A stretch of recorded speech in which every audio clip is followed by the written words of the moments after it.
Hey, good morning, everyone. I'd like to call this meeting of the Citizens Advisory Committee to order. This is the June 1st, 2022 meeting. I'd like to ask you to call the roll, and then we'll do some self-introductions. Gail, please.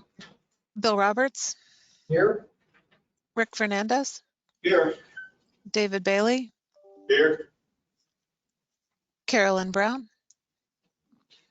Hoyt Prindle is excused. Christina Bosworth. Here. Miaza Morrison. Aya Yasin. Here. Steve Hollenkamp. Here. Nicole Rice. Christina Costa. Here. Artie Fryer. Nancy Castellano. Nicholas Glover. Don Skelton. Here. Ed Marszewski. Johnny, he was excused as well. He said that he was going to try to remote in. Okay, I'll keep an eye out. Jonathan Knudsen. Sharon Gamond. Eric Lamb. Terrence Trott. Rick Richmond. Here. And Joshua Frank. And I believe he was going to be late. Did I miss anybody who's in the room? Welcome to the webinar. You haven't. And do we have a quorum in person? Yes, we do. Then I will need to have a vote of consent for remote participation. I ask the committee to vote to allow remote participation. All in favor, please say aye. Aye. Any opposed? Nay. Nay. 2 days.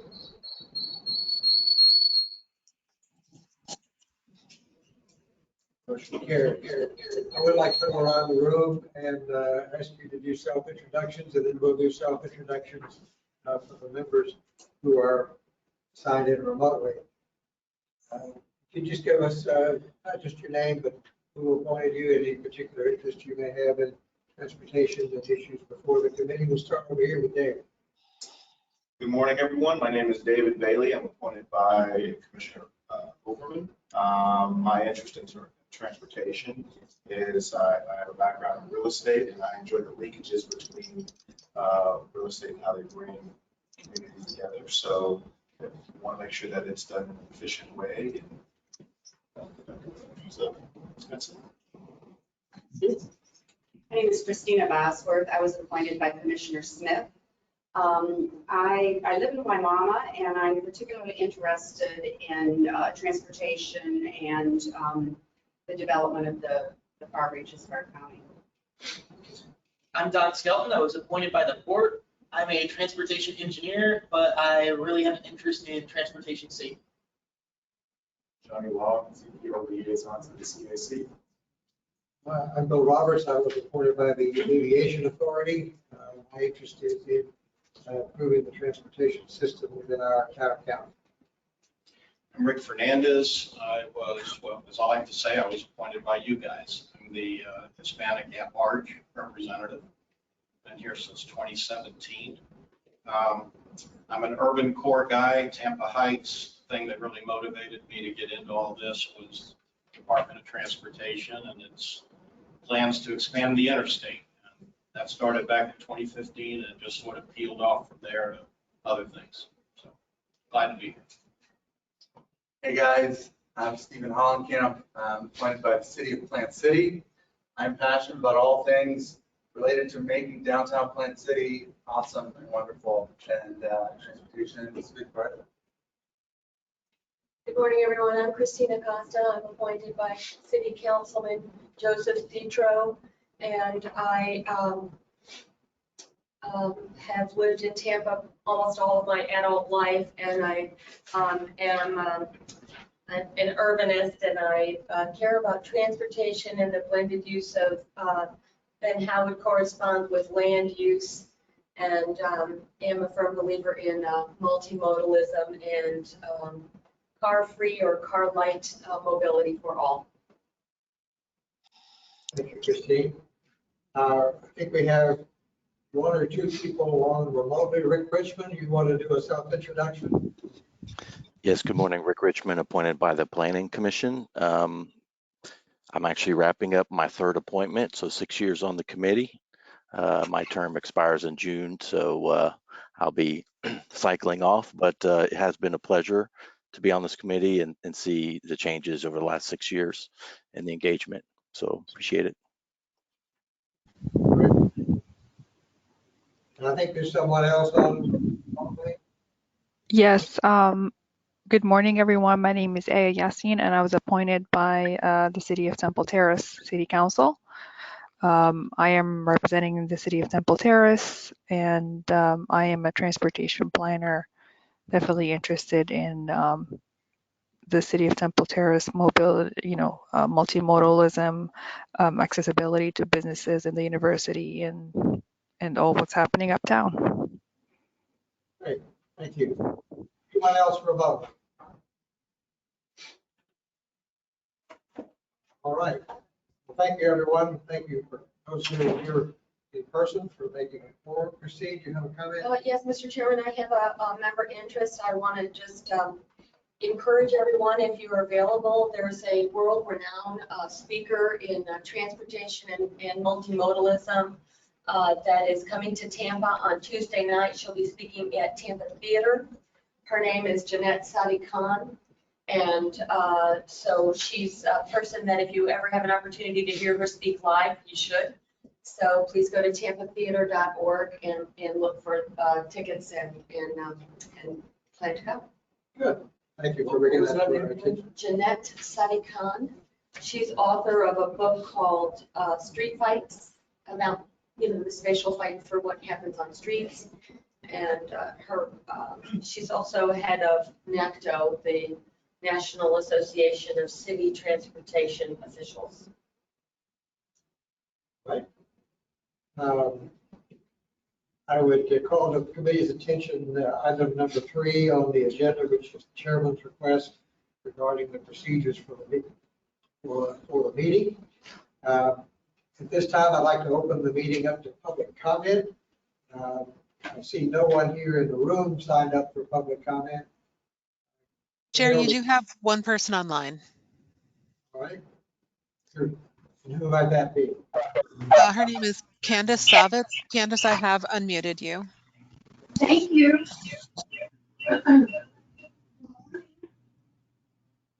My name is Candace Savitz.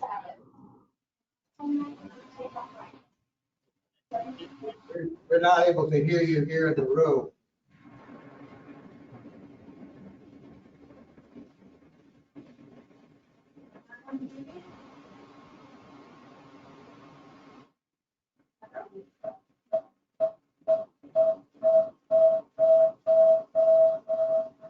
She submitted her comment by email.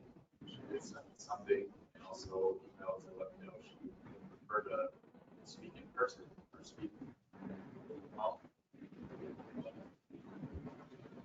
Hey, Frida, would you mind working with Candace, asking her or showing her how to volume on her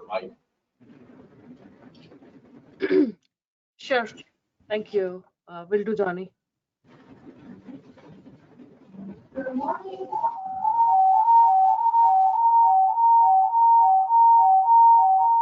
Getting your feedback.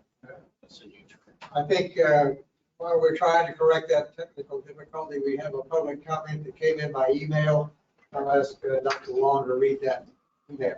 All right, this comment was submitted to me by Randy Lee, and it goes, South Hillsborough County has a population.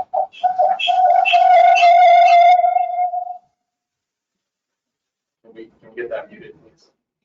South Hillsborough County has a population of 240,000 plus residents.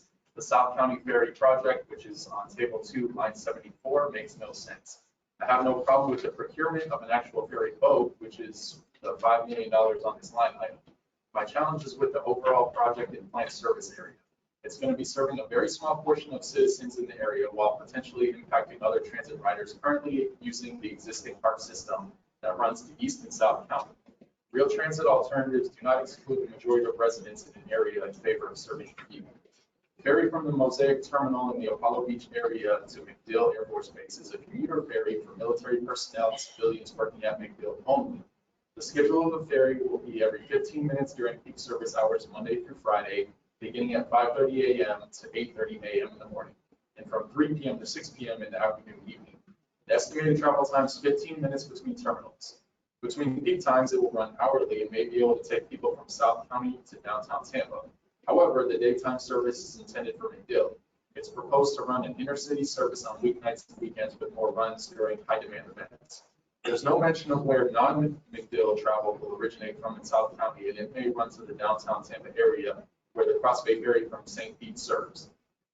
For MacDill commuters, ART's going to adjust the current service to ship to the Mosaic commuter terminal instead of going to MacDill.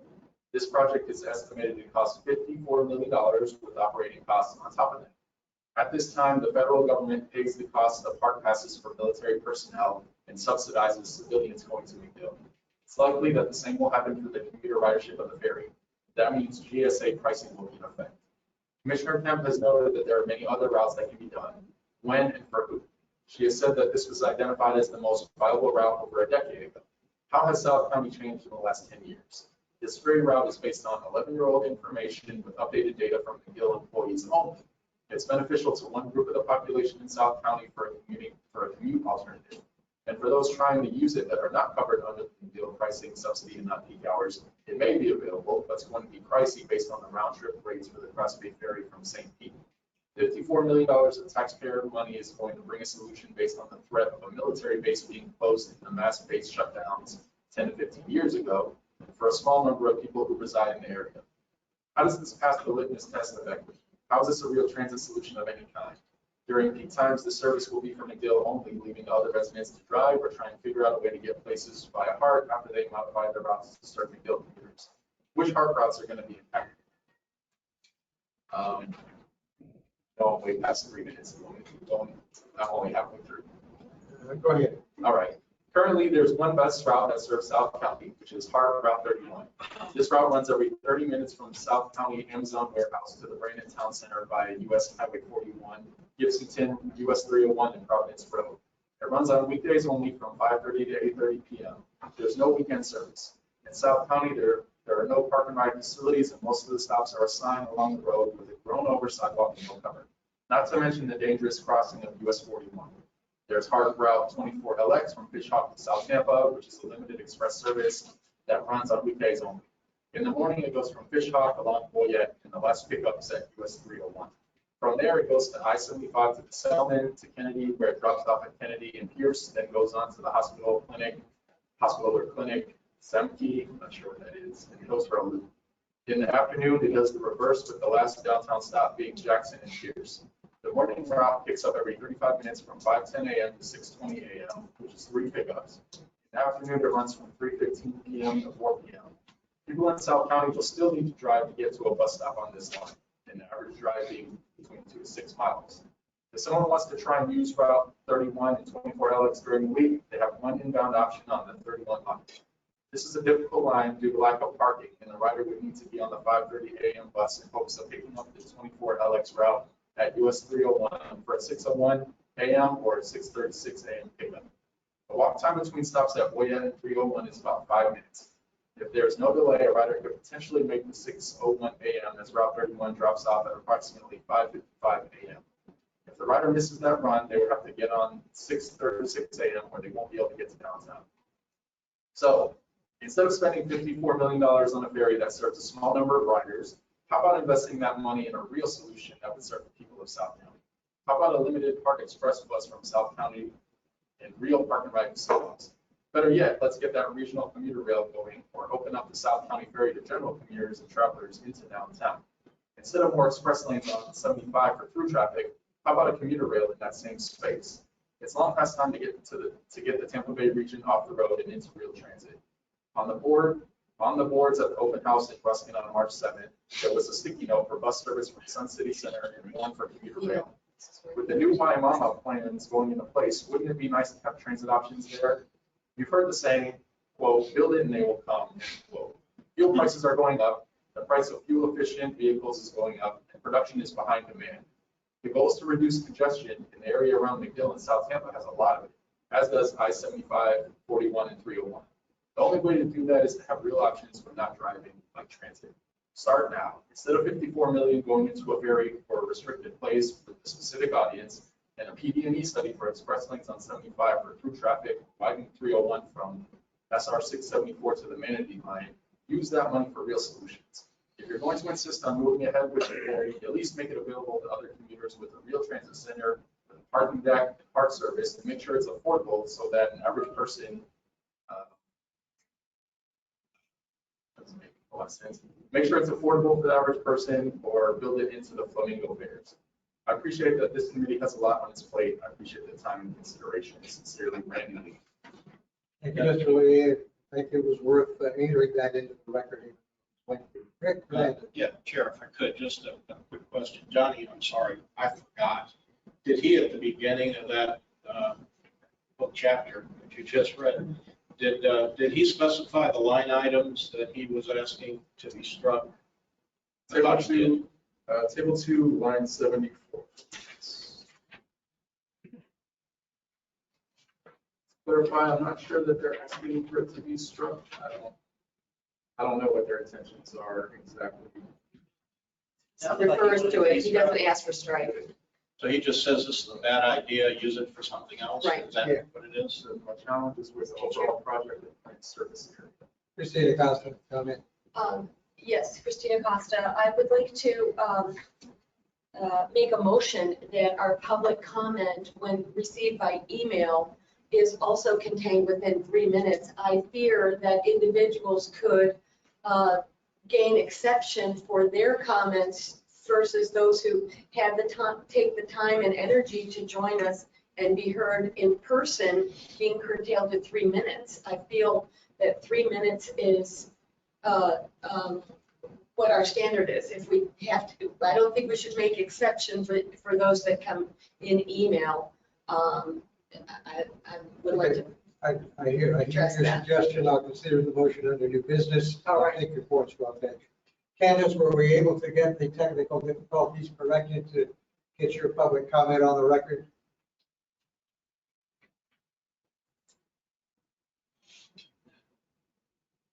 If not, I think I'll ask Johnny to read her email. We have an email communication, hopefully within the 3-minute time frame. It's much shorter. I'll be quick. Okay. My name is Candace Lane Savitz. I'm a homeowner in Tampa Heights for 17 years now. I'm again calling about the 275 expansion project. This project is toxic and it's hurting the residents of Tampa Heights and Seminole Heights. I collected over 50 topsoil samples in May, marking each one on a map and securing them. I'm following chain of custody procedures. Previously, I worked at the Harper Islands construction site in Hollywood, Florida, where we built the infrastructure, utility backbone, all roads, a bridge into the project, also a marina. On a regular basis, soil samples were taken at this project. I know what I'm doing. I took a large sample of wet dust off a barricade at the Lake 275 underpass and took it to an established environmental lab for analysis. The results show levels of nitrates, sulfates, poisonous silica, and lead. This is what the people in these neighborhoods are breathing as a result of this project. And it only makes sense that these are the results. The edge of these 50-year-old overpasses were pulverized using jackhammers, and the toxic concrete dust flew into the air from 20 feet above. There was no dust mitigation, no water trucks, no dust barriers. I saw it personally, and since then I've taken soil samples and photographs of all the underpasses where toxic concrete dust was created. In particular, I'd like to point out that the residents of Robles Park Village rely on window units for AC. This toxic dust most likely has blown into the outside vent and filter of these units, causing health hazards for this impoverished community. Does anyone care? Well, I do. I'm reminded of the serious consequences that occurred at the Gopher Resources lead plant here in Tampa. Toxic dust harmed many people. There's now a class action lawsuit as a result. On a personal note, I'm also very sick as a result of living nearby and driving under the overpass at Lake Ave. This is a path that I always take when returning to Winn-Dixie at MLK. Just last week, I was diagnosed with serious ear infections in both ears, plus nasal congestion and laryngitis. I also will be taking a blood test to see what toxins are in my bloodstream. If this dust can make me sick from driving by 2 or 3 times per week, think about the people who live nearby, walk their dogs, let their children play outside. Tampa's a beautiful city with historic neighborhoods and great job opportunities. Why are we doing this to our community? Please, I implore anyone on this committee to care more about the people and less about the cars. This project is awful and it's hurting us. Submitting this written transcript to committee by email. Sincerely, Candace. Candace, thank you for submitting that. I hope you could hear us. We've read it into the record. The committee's heard it. I apologize that you were not able to get online and speak to us in person. Is there any other public comment? Anyone else signed up? Not that I see. All right, thank you. Hearing none, we'll move into the next item on the agenda, which is the minutes. I'd like to consider the approval of the minutes of May 4th, 2022 meeting. Is there a motion to approve those minutes? I'll move. Rick Fernandez makes a motion. Is there a second? I'll second. Stephen Hollenkamp will make a second. Is there any discussion, corrections, or amendments to the minutes as they've been circulated? Rick Fernandez, you have a comment? I do. I'm not at all sure that we have yet found that magic space between brevity and expansive descriptions and full transcripts for our minutes solution.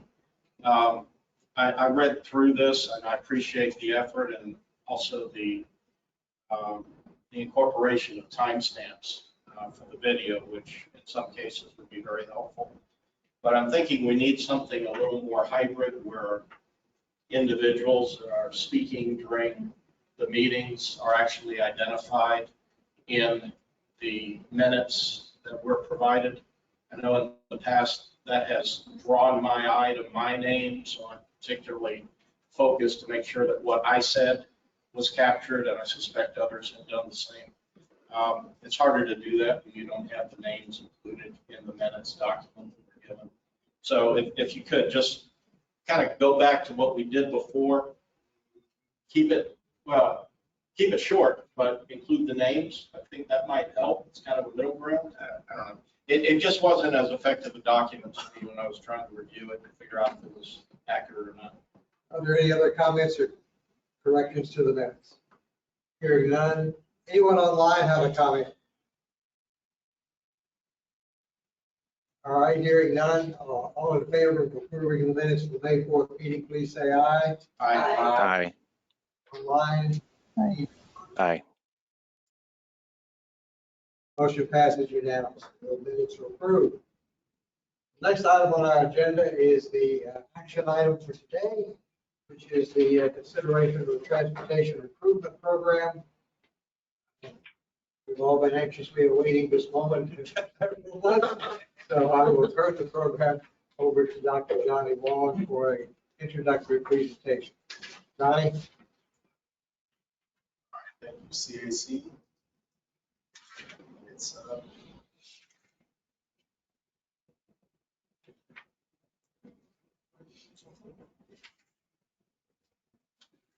all right, so Johnny Wong, TPO staff. I'm the TIP project manager, and I'm here to present you with an update to our TIP for the years 22, 23 through 26, 27. We've made a very strong effort this year, I believe, to prepare everyone for today. We have really tried hard to call this to your attention, much stronger effort than in previous years to get you all ready and get you familiar with what the process is and what's at stake here. So in essence, the TIP is one of the TPO's two most important planning products.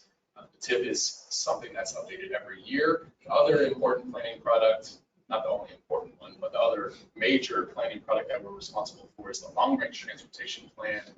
And we only update that every 5 years. So the TIP is something very important that we bring to you annually, and the CAC has traditionally done a very good job at vetting it. And myself and staff definitely appreciate that effort. I don't want to spend a ton of time boring you with the details and intricacies of the TIP. So I have a very abbreviated section 1, which covers the information necessary to decode the TIP. For anyone that didn't attend the previous meetings of the workshop, this should just be a very quick primer explaining what is included and why it's important. So the TIP is constructed of 3 tables. I'll go through each right now.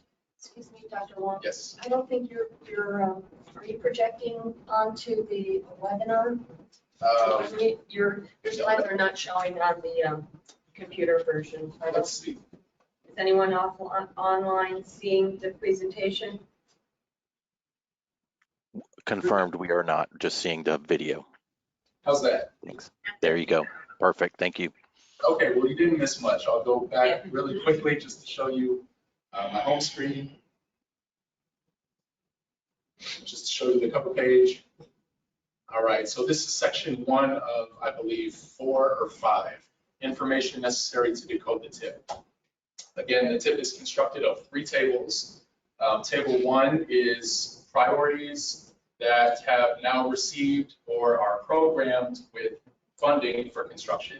So these are projects that will either be underway this year or at some point within the next 5 years. They have already been submitted to us to consider. We have evaluated them and decided that they're priorities. They have an impact on one of the goals that the TPO has established. They received their funding. They're going to move forward. They'll stay on that table until construction is complete, just to signal that the project still has community support. Table 2 is the table that we spend the most time on in evaluating the TIP every year. Table 2 is what we colloquially refer to as the priority list. These are candidates, projects that are candidates for new funding. They've been submitted to us. We have evaluated and determined that they're priorities. Now they're waiting to receive money to move forward. We solicit projects that run the gamut from every stage of project development. So we have some planning studies on here. We have some projects that are looking for PD&E, design, construction funding. That information is included in the project description, and I'll point that out when we get to those slides. Oh, sorry. The third table is the biggest of the 3 tables. It includes DOT's work program and all the capital improvement programs from the local governments. It's by far the biggest list because there are projects in there that are not regionally significant. It could include things such as landscaping, maintenance, application of herbicide, things that are not, are not major projects, but they are built into the work program because they show how the agencies are spending their transportation dedicated funds. A quick note on table 3, the TPO does not have the discretion to remove projects from the CIPs because those are mostly funded with local government dollars. The decision to move those projects forward is made by the local governments, and once the TPO does not control that, there's very little that we're able to do. In constructing table 2, there is a long process that goes into soliciting projects and then evaluating them to declare them as priorities. Every year we meet with the local governments sometime between January and early March. The jurisdictions inform us of what their transportation priorities are and whether or not their priorities from the previous year have changed. So we get them to evaluate the list. They provide updates, and if they're submitting new projects, they do their best to let us know what the details of the project are. Like, we don't only ask them to share whether or not there's a project on a certain road. We ask them for the details of the project so that we can use our best judgment to determine if it's a safety project or a mobility project or a congestion project. Once we receive lists of projects from all the local governments, we sometimes refer to them as jurisdictions, but they mean Hillsborough County, City of Tampa, Plant City, Temple Terrace, T-BARTA, HART, FIA, and the Port Authority, Airport have submitted projects in the past. We take a look at all those projects. We sort them into our investment categories shown to the right. So we determine whether it's an infrastructure maintenance project, safety, congestion, reliability, mobility, or a major project that will enhance capacity. And then we go out and find the appropriate data to evaluate the benefits of the project, and we rank all the projects according to other projects in that category. So we're comparing safety projects to other safety projects. Once the priorities are ranked, it's the TPO's responsibility to try to find funding sources to move these forward.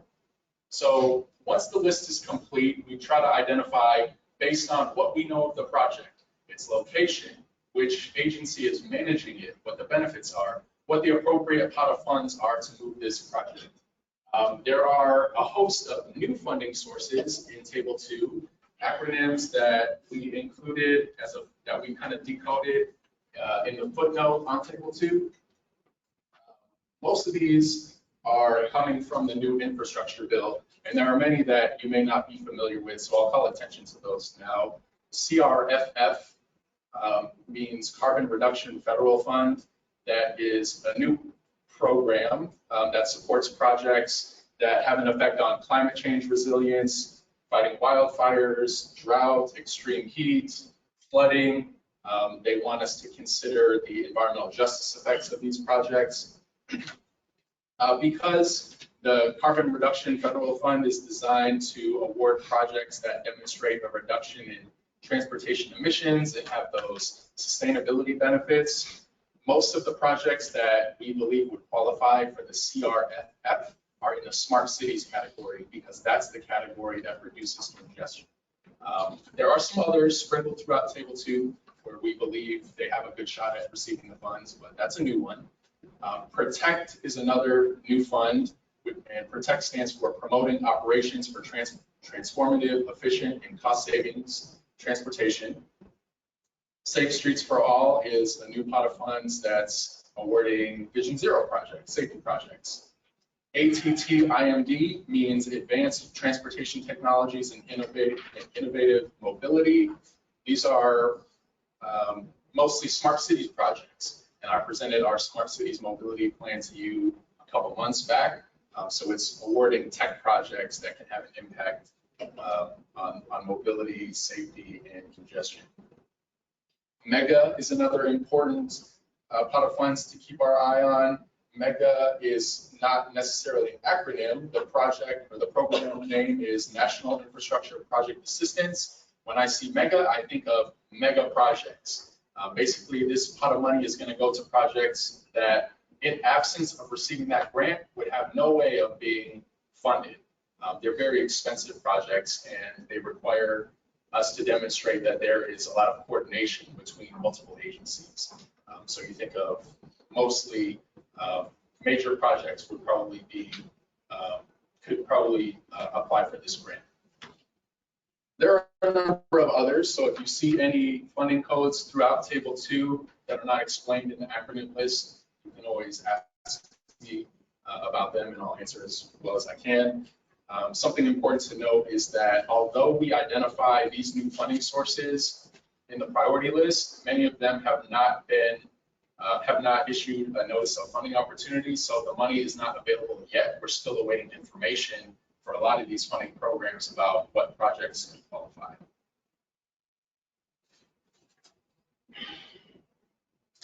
All right, Section 2, highlights from Table 1. Again, a quick reminder, Table 1 is a list of projects that have already made it to the priority list and are now funded or programmed for construction. So, to begin with, a lot of the projects on Table 1 last year have been completed, so they were able to be removed from Table 1 this year.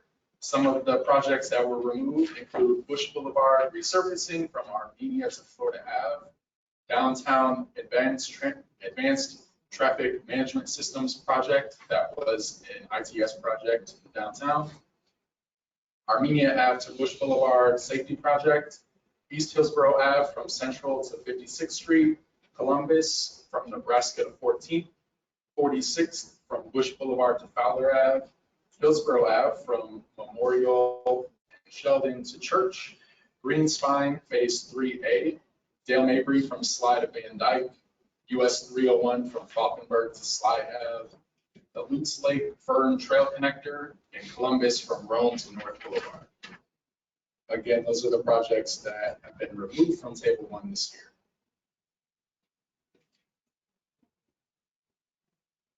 New additions to Table 1 include the Greenspine Phase 2B, Dale Mabry from Mango to Pearl Ave, Fowler safety project from I-275 to I-75, Twigs from Ashley to Nebraska, US 41 Nebraska Ave from Kennedy to Bears. That is a TSMO project, Transportation Systems Management and Operations, I believe. It's basically a congestion reduction project. US 92 Hillsborough Ave from Veterans to 275. Spruce Street, Boy Scout Boulevard from Airport Service Road to Dale Mabry. SR 60 Adamo at 26th Street, that is a traffic signal project. Alexander Street, James L. Redmond Parkway, Summit Greenway Trailhead between 17th and 19th. Cross Bay Ferry Operations. That was the project that the public commenter commented on. West Shore Interchange, Downtown Interchange, and I-275 from MLK to Hillsborough. West Shore Interchange, the BTI, and several of those TSMO projects were the subject of a TIP amendment that was passed by this committee back in October or November. All right, there are plenty of highlights from Table 2. Again, this is a list of projects that are trying to make it onto the priority list so that they can compete for funds and develop those projects. The Table 2 handout for folks in the room is the one in landscape mode. It looks like this. Real quickly, I'm going to share with you some pertinent information that can be found on this spreadsheet. Some of the most important information to pay attention to when you're looking through Table 2 is project status, request status. That is the column that's circled in red furthest to the left.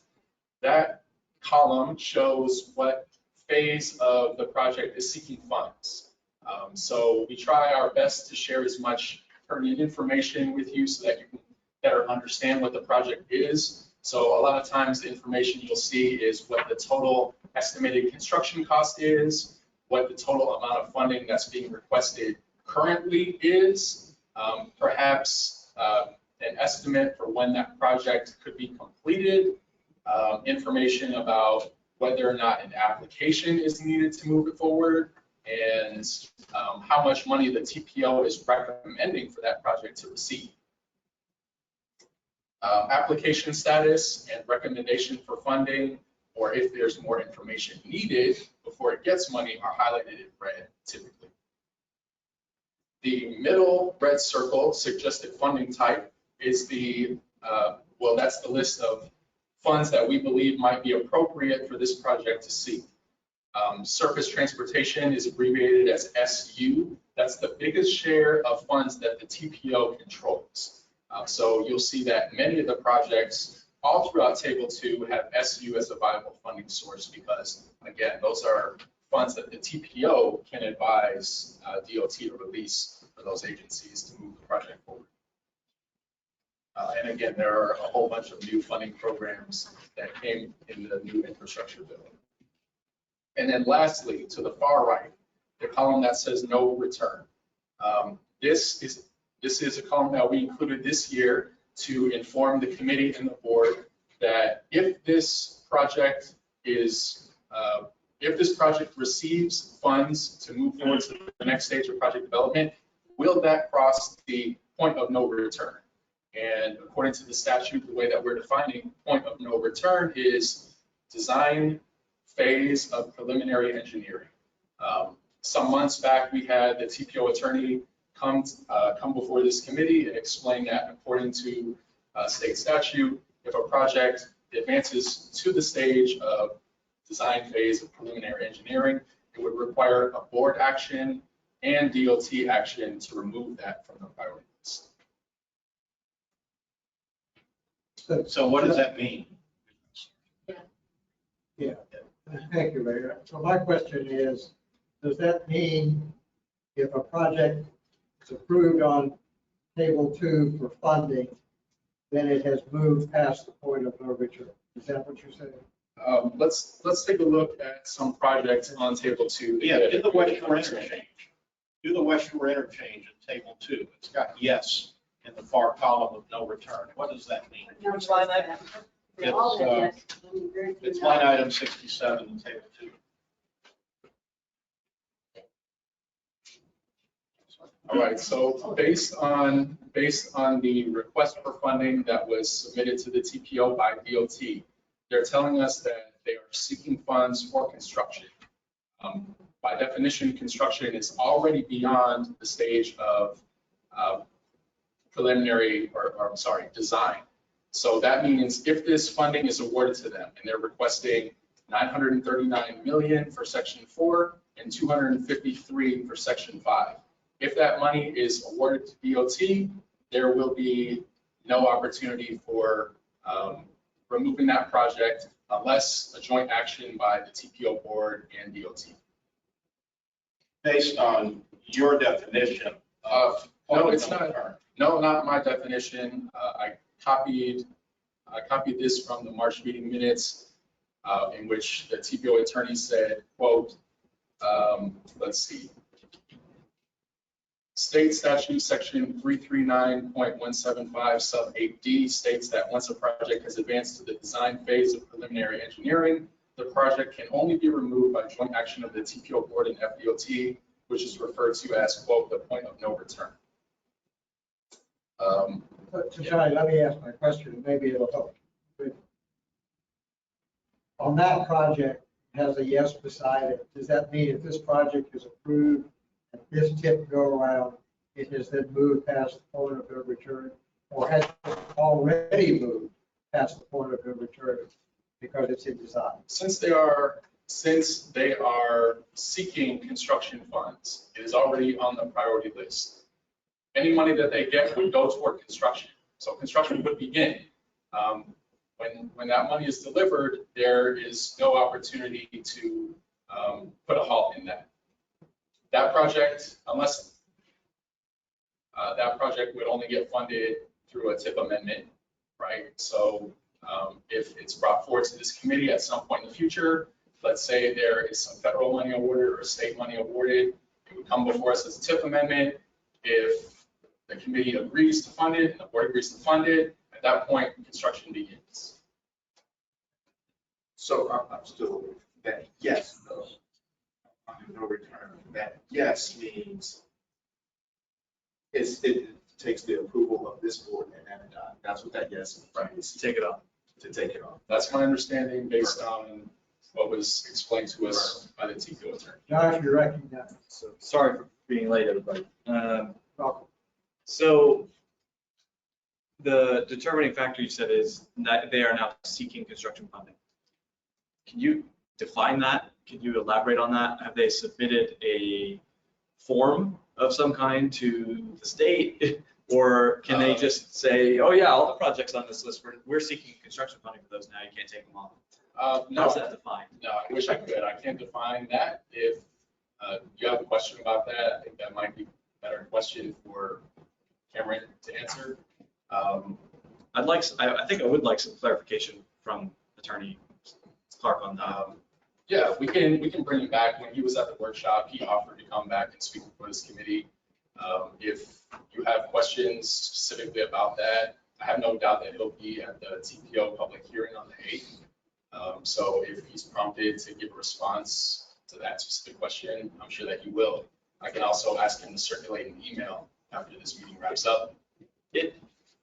And just as a quick follow-up, can you tell us if that one or any other of the items in table 2 have gone from no to yes between our first reading of this last month and this reading this month? Yeah, no, none of the statuses have changed on any of the projects. That's actually something that we could go through to maybe better explain what the purpose of that column is. No, none of the projects have graduated from PD&E to PE or design. You might see that some of these projects on here, well, let's just go through the list really quickly since we have a lot of time. On the very first page, priorities 2 through 6, state of good repair. Not all of these projects will need to do a full PD&E, so they may not follow the same project development structure as a capacity project.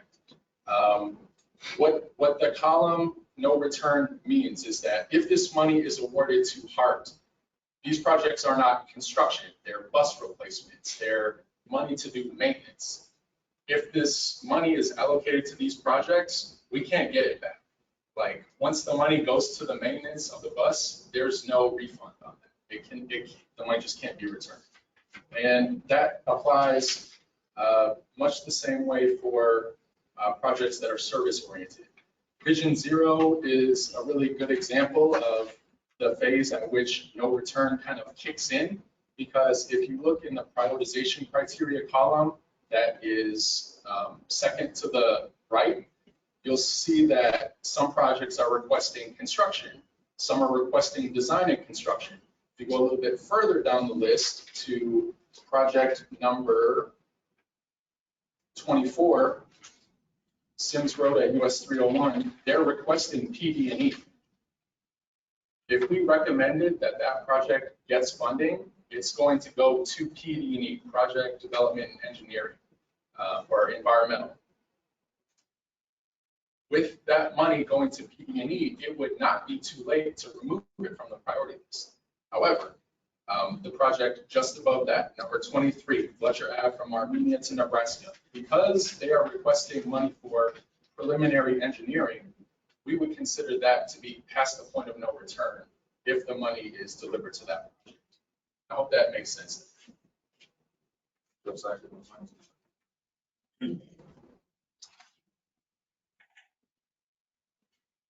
we have more questions, feel free to shoot them my way, but we tried to make it as simple as possible to understand that. I know that project development phases are a little bit obscure for the average person, average citizen for sure, but we tried to spell it out as the committee requested. I have one more question. Yeah.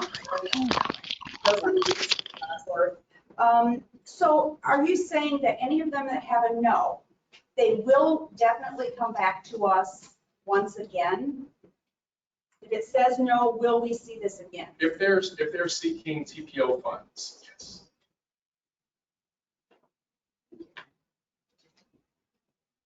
All right.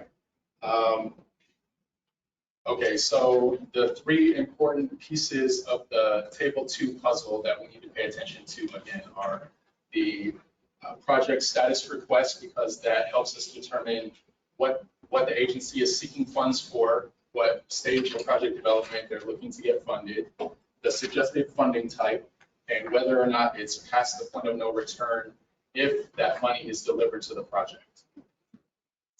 All right, moving along. The purpose of Table 2, the reason why we spend so much time developing this every year, the goal is for the TPO to establish a ranked order of projects based on performance data. So we want to have a good idea of what the best performing projects are, because those are the ones we're going to focus our discretionary funds on. We want to make the biggest impact with the least amount of money. And that's the purpose of prioritizing them in the way that we do. The second is for us to come up with a funding plan at the end of TIP development so that we know which pots of money to go after to deliver these projects. The TPO controls approximately $27 million in allocated and, or not anything more than that, in allocated funds. Just this past year, the federal grant apportionment tables were released in February, and they resulted in Hillsborough TPO receiving slightly more money than we have in the past. Usually we allocate between $15 to $20 million. We estimate that this year we'll have about 27 million. 20 million of those are in surface transportation funds, very flexible. Those can be applied to a wide range of projects. 3 million in transportation alternative funds. Those are mostly bike projects. Anything that's an alternative to single occupancy vehicle, I believe, can be funded with those. And 2.5 million in carbon reduction funds. We're actually expecting a little bit more than 27 million. Like the amounts I just read off are what is coming to the TPO by formula. DOT is also expected to receive slightly more money for carbon reduction, and we're hoping that they'll apply, or not carbon reduction, surface transportation. We're hoping that they'll apply their funds to some of the projects that are on our priority list, so we can help move some of our projects forward with their assistance. All right, and this year we had a number of projects that are new additions to Table 2. I'll go in order of program category. to give us some structure. The first program category is state of good repair and resilience. Some of the projects that are included in this category are those seeking funds for transit asset maintenance. So we see projects like bus replacements, bus maintenance, capital repairs, and T-BARTA van pool operations. Projects like bridge preservation and hardening stormwater facilities, those types of projects can also be included. So we have 3 projects from HART, bus replacements, maintenance, and bus stop capital repairs. 1 from T-BARTA seeking funds for van pool operations, and 1 from the city of Tampa for Bayshore Boulevard seawall reconstruction. We had a very, very big number of safety projects submitted to us this year. I think that that's probably a reflection of the safety performance that we've been seeing over the past 3 years or so. There's definitely an urgency to move forward safety projects to drive down the number of traffic fatalities and injuries. So this year, we decided to prioritize projects based first on construction readiness. Projects that are more shovel ready went to the top of the Vision Zero list because we want to not only spend money on planning and evaluating, we want to get something built so we can start, again, like driving down the number of crashes. After we prioritize based on construction readiness, we're then looking at crash density. So first, shovel ready. Second, what's the impact on safety? And third, we look at the benefit to environmental justice communities based on how much of that project is going through a disadvantaged area. The projects that we added this year are 2 intersection projects on Hillsborough Ave. One is at Sawyer Road and the other is at Town and Country Boulevard. A project on Lois Ave from Cleveland to Boy Scout Boulevard. Several intersection projects along US 301. One's at Palm River Road, Harney, Stacy, McIntosh, and Sims. Project on Mango Road from MLK to US 92. A quick fix safety project on Lynn Turner Road from Ehrlich to Gunn Highway. That project was actually a collaboration between the county and TPO staff. 78th Street from Causeway Boulevard to Palm River. North 15th Street from Fowler Fletcher, another TPO collaboration with the county. Fletcher Ave from Armenia to Nebraska. CR 39 at Lithia Pinecrest. A complete street project on Havana from MLK to Hillsborough Ave. Azeel Street from Dale Mabry to Armenia. Bird Street from Florida to Nebraska. 15th Street from Lake Ave to Palm. Manhattan from Gandy to Euclid. Sheldon Road from Hillsborough to Waters, and McDill from Beta Bay to Kennedy. Our Smart Cities program. Again, this is the program where we place projects that are smart cities, technology oriented, also projects that improve travel time reliability and reduce delay as a result of congestion. Some of the projects that we added to the Smart Cities list this year include a project in downtown Tampa to replace a lot of legacy signals. These are traffic signals that are well past their useful life, in some cases double their useful life, and to add a bridge controller. An intersection improvement at US 301 and Baum Road, and some signal replacements on county roads that fall within the city of Tampa boundaries. Cypress at Armenia and Howard, Henderson at San Rafael, Lois, Havana at Columbus, Himes at Gandy, Manhattan at El Prado, Manhattan at Beta Bay, and Church at Beta Bay. Our Real Choices program is intended for awarding projects that encourage mobility other than single-use occupancy vehicles. A lot of the projects that fall into this category include trails, side paths, transit service enhancements. This year, because we had so many safety projects, several of them fell toward the very bottom of the list, as in they were safety projects on roads that had a crash density of 3 per mile or less. Because those projects can't really compete with other safety projects for funds, we move those to the Real Choices because they do have the benefit of enhancing the network and allowing people to get connected to their jobs. So there are quite a few additions to Real Choices this year. Project on 109th Ave from Nebraska to 30th Street. project on Ashley Drive from Tyler to Laurel, intersection project at Dale Mabry and Spruce, Hannah Ave from Nebraska to 40th Street, 14th Street from Columbus to I-4, Main Street from Armenia to North Boulevard, a bike boulevard project on Gray Street from West Shore to Willow, Armenia Ave at Barclay Road, Green Artery segments D and E, intersection project at Waters and Florida Mining Boulevard, Russ Street from Whiting to Kennedy, that's part of the Water Street development, intersection project at Mango Road and Old Hillsborough Ave, and a line item for filling in sidewalk gaps on state roads.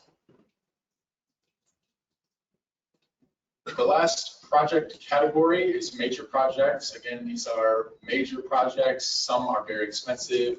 Most of them are capacity additions or extensions of the existing major road network.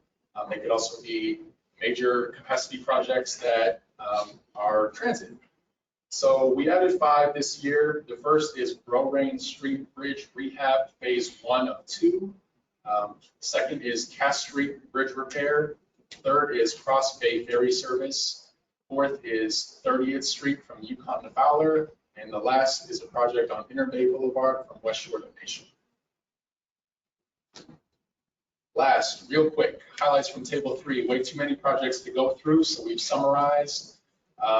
There are 78 state of good repair maintenance projects, 26 Vision Zero, 17 Smart City, 7 Real Choices When Not Driving, 30 major projects, and 35 that are miscellaneous. When we're looking at major projects, it's important to note that they're major because they're very expensive. They don't have regional significance. Otherwise, they would be in Table 2 or Table 1.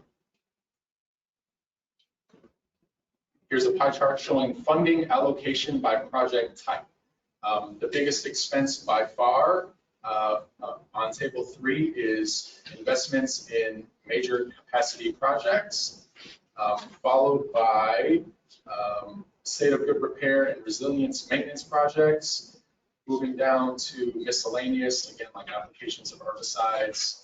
There are a number of projects that fall into that category, so that's the 3rd largest expense, followed by real choices when not driving, and tied at 2% are smart cities and Vision Zero.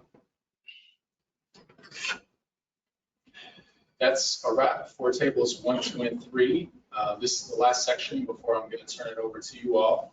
Before we finish with the TIP, before we bring it to the TIP public hearing, we coordinate this with our partners, not only within the county, of course, we coordinate with all the local jurisdictions and local governments, we also coordinate with the counties just across this region.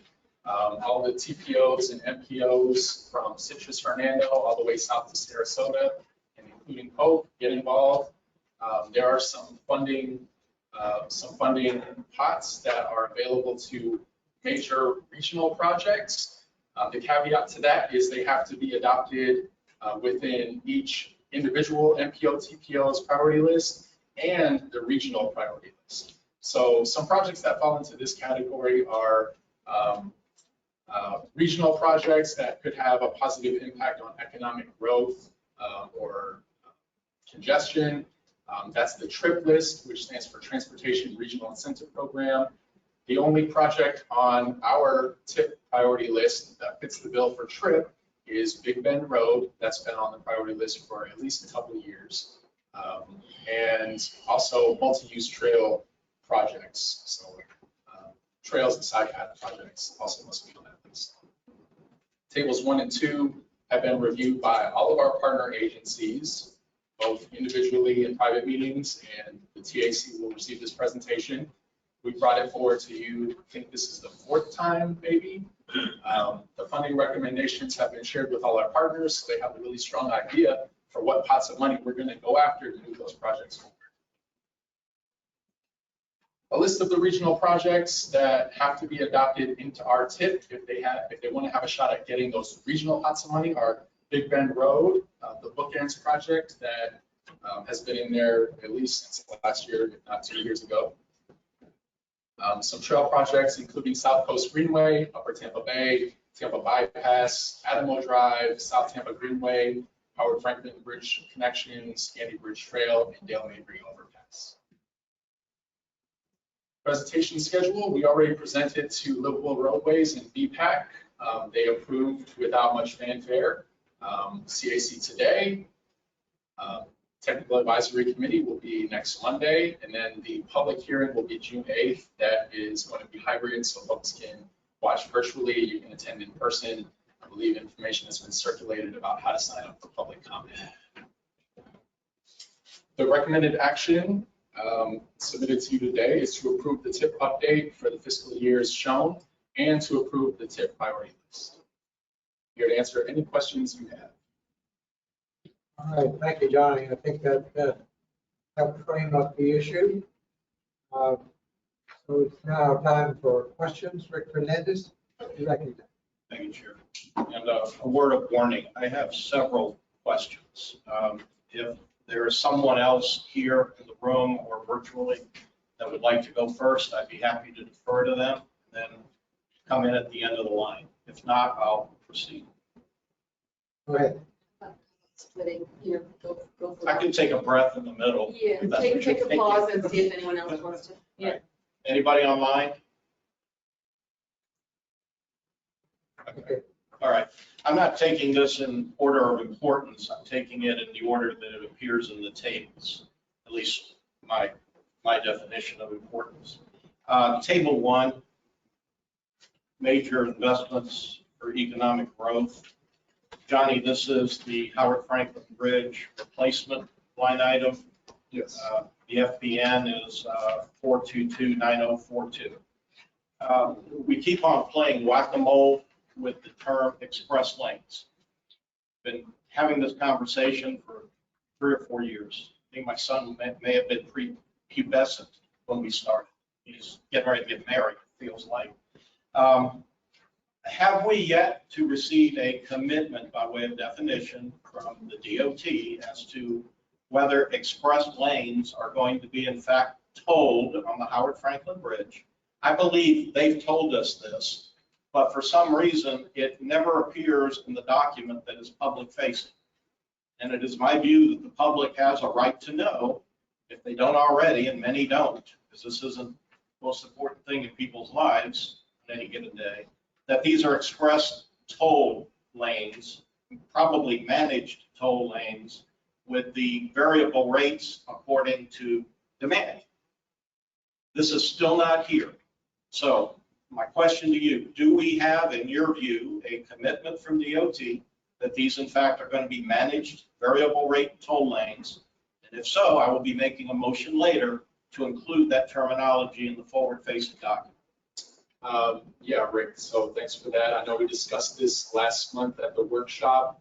I have yet to see a formal declaration that DOT's intention is to toll it without consideration of other managed strategies. And to be fair, I've heard them say that those express lanes could take a number of forms over the years. I don't know what their most recent statement on that is. The last time I remember the board having that conversation was some months ago, and a few board members expressed consternation about them being told. I haven't received anything final from DOT stating that their intention is to only have them told. So until I see something from DOT otherwise, I think express lanes, just leaving it broad in table 1 is probably the correct way to list them for now. But you're free to make that motion. I know that several members of the board expressed a concern about that specific issue. Okay, I'll make an appropriate motion by my definition, at least at that time. The next cluster of FPN numbers appear just 2 and 3 or 3 and 4 lines down from Howard Franklin. This is the safety enhancements and the drainage and resurfacing work on North Tampa Street and North Florida Avenue from Columbus to MLK and from Tyler to Florabraska and Palm. You see where I am? Yes. Okay. I'm thinking, maybe I'm wrong, somewhere in this cluster of work, FPN numbers should be or would be the issue of a dedicated transit lane on Florida Avenue and on Tampa Street, part of the multimodal corridor on Florida and Tampa that we've been talking about again for years. I don't see any reference to a dedicated transit lane in either of those two line items. So either it belongs in some other line item or it should be here. Can you clarify? Yeah, that's a good pickup. We've been coordinating with DOT and HART on this issue. We believe that the RAISE grant, part of the application process was to deliver a dedicated transit-only lane on those corridors. We've been told that that is now not the plan. Construction costs have gone up considerably, and DOT only finds it feasible to add drainage improvements and make some other improvements to the roadway that would have an impact on safety. DOT believes that HART should be leading this process. So we've been instructed that HART is going to meet and develop a financial plan to deliver BRT on that corridor, but they have to take the lead on it. Until they come forward with a financial plan, it's not going to be a dedicated transit only. So again, if we want to aspirationally make a recommendation to the board, it would have to be made by way of a motion to amend that line item to include a transit dedicated lane. Yeah, I don't think that that would be inappropriate. But again, keeping in mind that because HART is going to have to operate the service, the onus really is on them to come up with a financial plan. DOT has told us that the process for them to convert that from a through lane to a transit only lane would involve submitting an application to the state, and there's a very long review process before that gets approved.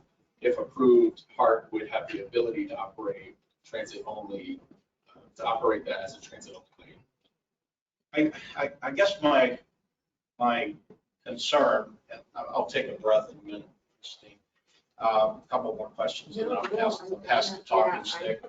I guess my concern is there was a lot of chest thumping and patting up on backs about this RAISE grant. And that then would focus us on, I guess it's what, project number 4405118. I'll focus on that line item in table 1. And my understanding was that the RAISE grant money was secured in part by an application which spoke to the addition of a dedicated transit lane. To put it another way, we got the money because the transit lane was in the plan. Now we have the money and somebody is changing the rules in the middle of the game and saying, no, you're not going to get the transit lane, but we're going to go ahead and spend the money on something else. Is that where we're at, or am I being overly critical? Is this sometime my way? I will leave the value judgment up to the committee members. What I've been told is the improvements made to that lane will allow for dedicated transit usage in the future if the application is submitted to the state and approved, and if HART comes up with a financial plan to operate. Okay. Well, let me put the question more pointedly. Did the RAISE grant application include the dedicated transit lane as part of the plan? It was definitely mentioned as an expenditure for the RAISE grant funding. Yeah, the goal that was laid out in that application was to make multimodal improvements and allow for dedicated transit usage. So yeah, it was included for sure. Okay, I'll stop there. I think I know what I need to do later. All right, thank you. Also on table 1, at the last line item, at least on the copy that I made last night, this is just a scratch my head item. I don't understand. District 7 travel behavior surveys. $196,000. I don't understand. What the heck is that? I think I've seen it before, but I see it here in table 1, and apparently it's happening, and I don't understand why we're spending $200,000 to survey travel behavior. Every 5 years, the TPOs in District 7 work with DOT to pay for household travel surveys. So we send out behavioral surveys, develop an app to track folks' behavior. What we're really looking to uncover is the length of the trips that are made, what the purpose is, how often, what mode of travel they use. That allows us to build a model so that we can better predict travel behavior in the future. That's a very important task for the TPOs and DOT to engage in, because that is the entire basis for the long-range transportation plan. We can forecast what the volume will be, what the choke points will be, what the estimated transit usage will be. There's a lot that we get out of that, and the line item is to support that effort. All the TPOs pay into it. District 7 leads the process. It's a very collaborative process, I will say. Say all the TPOs, you mean all around the state? Yeah, every MPO across the entire state pays into, or let me take a step back. I don't know how they work out their travel survey to predict what travel behavior is, but every MPO uses a travel demand model to forecast traffic behavior in the future. How they pay for it, I'm not really sure. I can only say that in this region, Forward Pinellas, which is the Pinellas MPO, us, Pasco MPO, Citrus, Hernando, we all pay into this fund because we know that building the travel demand model is that important. But the $196,000 that appears in this public-facing document relates to District 7. That would be our district. Our share. Our share, Yes. correct? Yes. We're paying that much money for that survey. And is this the type of, I think this is probably true of any line item, but I just want to clarify procedurally. If we were, for instance, to believe that that money might be better served in a, let's just say, a feasibility study for the Boulevard project, and we wanted to move this out of Table 1 and into Table 2, push it back out of the priorities back into Table 2, that would be the type of motion that we would be able to make here today, right? Procedurally. Yes, procedurally, you can make that motion. Okay. All right, still on Table 1. This is now the West Shore interchange. It's a cluster of FPN numbers. 5311 is the first one in the cluster, and 6141 is the last. 1, 2, 3, 4, 5 FPN numbers. I was a little befuddled by this at our last meeting and during the workshop, so I don't think my questions are going to be particularly surprising to you. It was my understanding, going back as far as 2019 and 2020, that funding for the West Shore interchange had been approved. It was a $1 billion plus project. Governor DeSantis was down here doing a presser. Again, there was a lot of chest thumping and patting up. And last month was the first time I came to realize that, in fact, the West Shore interchange is not fully funded. In fact, it seems to be only funded sufficiently to begin the project. There's almost $1 billion of money that is yet to be found. And that's why that portion of the project is in Table 2. We talked about that. So could you clarify for us, among that cluster of projects that is in Table 1, presumably fully funded, what exactly is the work that is being passed through in Table 1 as fully funded? And what has been completed and what is still to come? I think that the information could be provided in detail on the website, because that TIP amendment was approved either last October or November. Recalling correctly, I know that there were some intersection improvements at SR 60 and the road escapes me, but just west of West Shore Mall. Rio. Okay. Thank you for remembering better. There was some of that money is going to go for lane construction on the Veterans, I believe. And then there were also some TISMO, like traffic management projects, that were lumped into that. within the vicinity of West Shore Interchange. So collectively, that group of projects that was the subject of the TIP amendment is the early works. We've been told that early works should be considered phase 0 of the project. That work needs to be done before the actual West Shore Interchange project can begin. There will be a phase 1 that will be seeking funding some years in the future, at least a few, and potentially either a phase 2 or 3. We're not exactly sure how DOT intends to break that project up, but the $250-some million that was awarded in the TIP amendment, that's just to get the project started. That's not going to deliver the entire West Shore Interchange reconstruction. You were right, it's about $1 billion that's needed in total, so roughly 25% of that money has been delivered. Okay. The next question I have is for the very next line item. This is for the downtown interchange safety and operational improvements.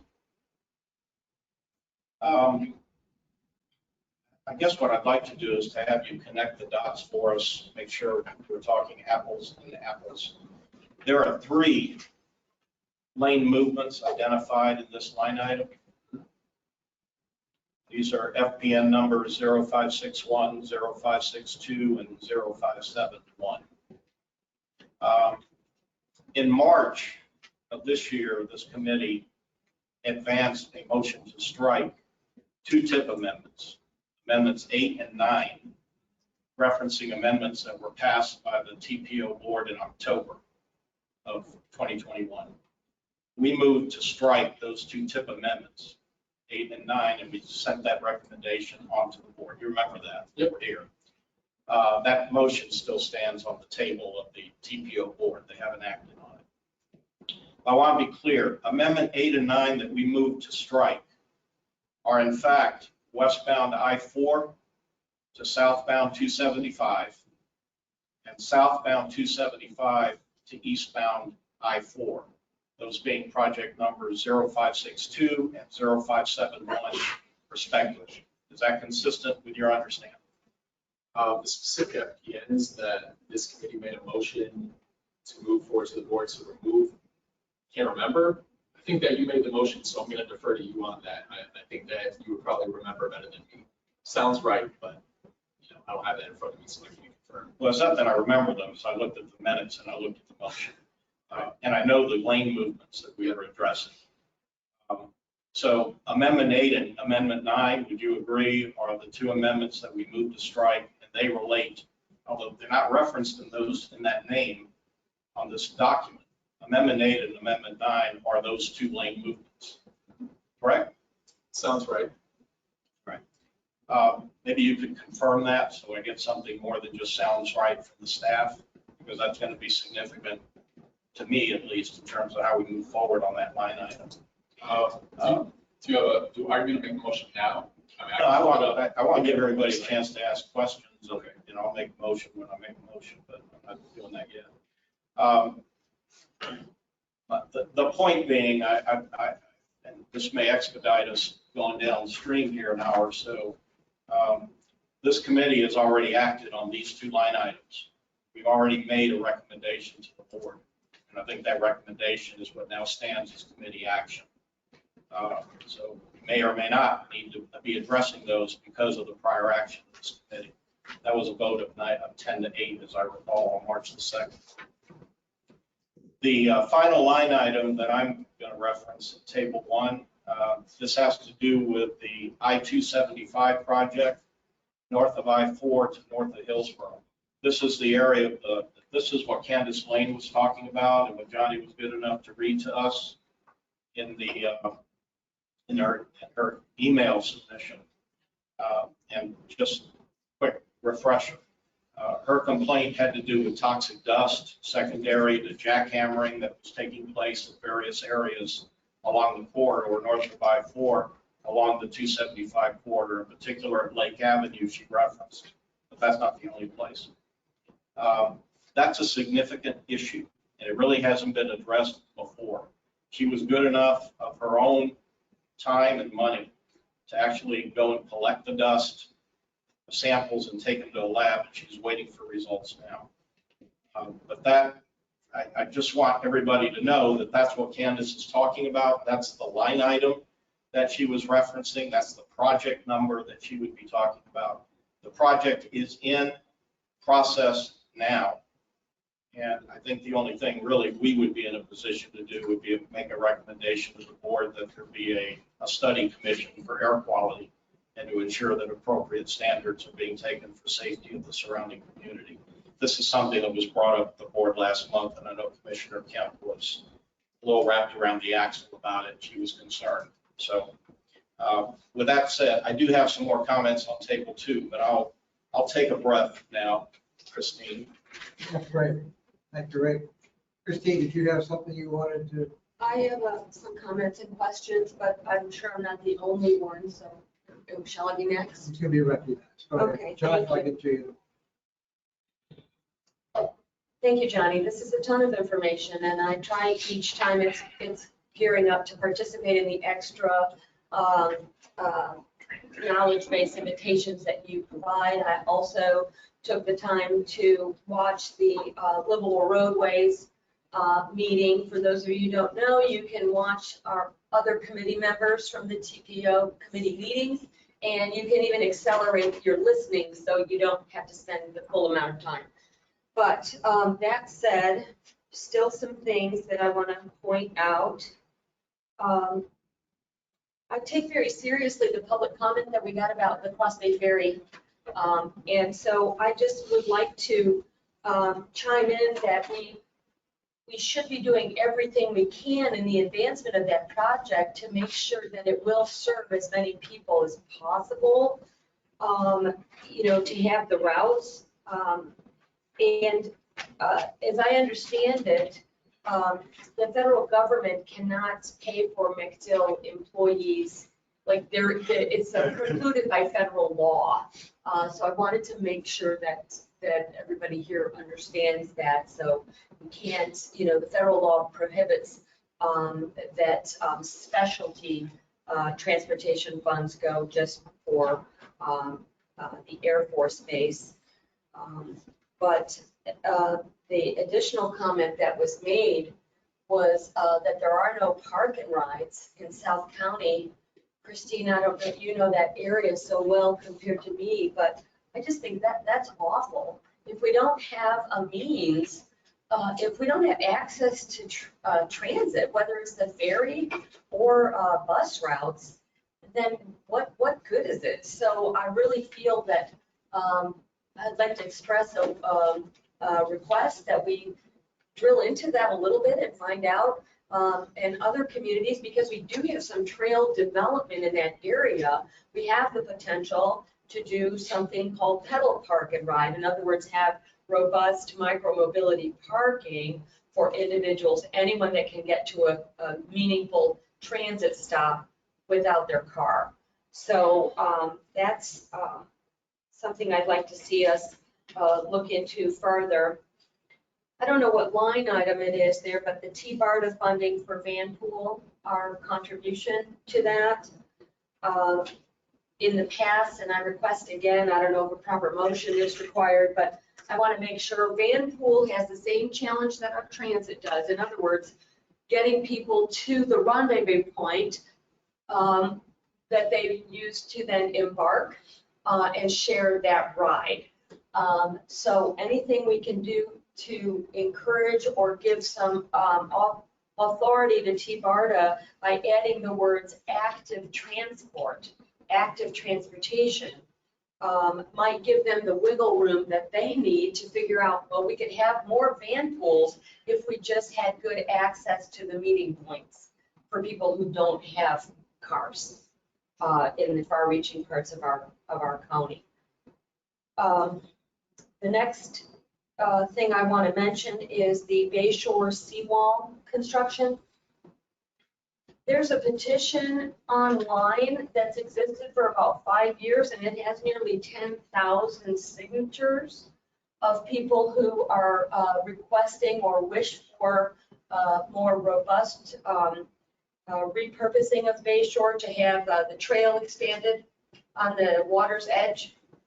And so I wonder, is this with the seawall construction, it seems like that represents an enormous amount of disruption and effort in that area.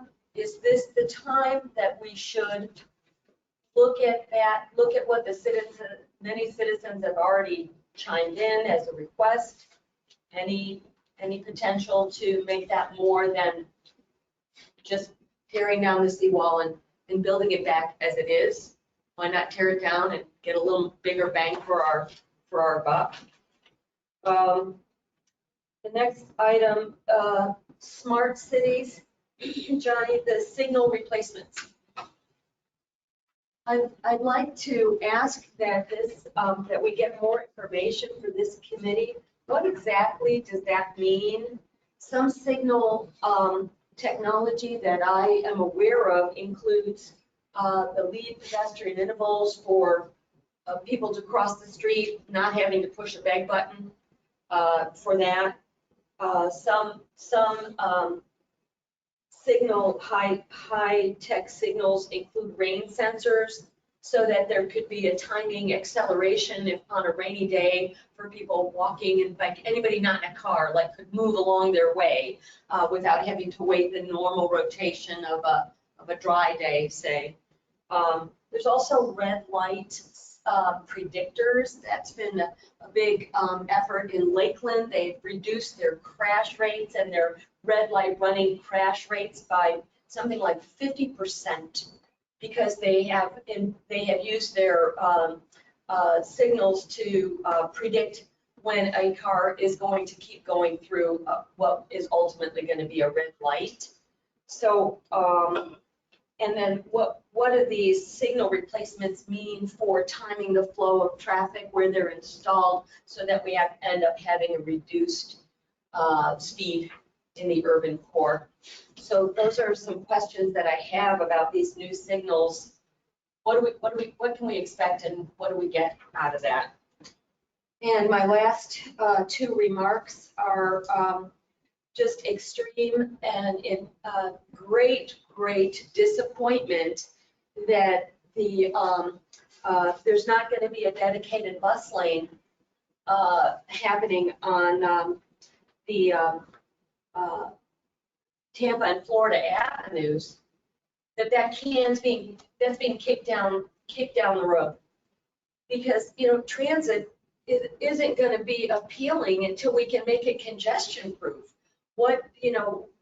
If all of our transit modes are stuck in traffic, the rest of the traffic that we all disdain, it's far less appealing to anybody who would use it as a substitute to their personal vehicle. So that's so hugely disappointing, and especially when it's happening in Pinellas right now. I mean, they're already going with their Central Ave. I'm tired of our county and our community being so far behind, and I don't like these tactics of let's appeal or let's apply for money and use these elements that will be valuable in our community, and then have these like, well, we'll move that over there to this other group, and I don't like the way it's just bad. It makes me feel like we don't have consistency and transparency in what we're asking for funds, and then we sort of say, well, it's gotten more expensive, we're not going to do it that way now. So I wanted to go on the record as having said that. And my last remark is about the pie graph that you showed us, Johnny.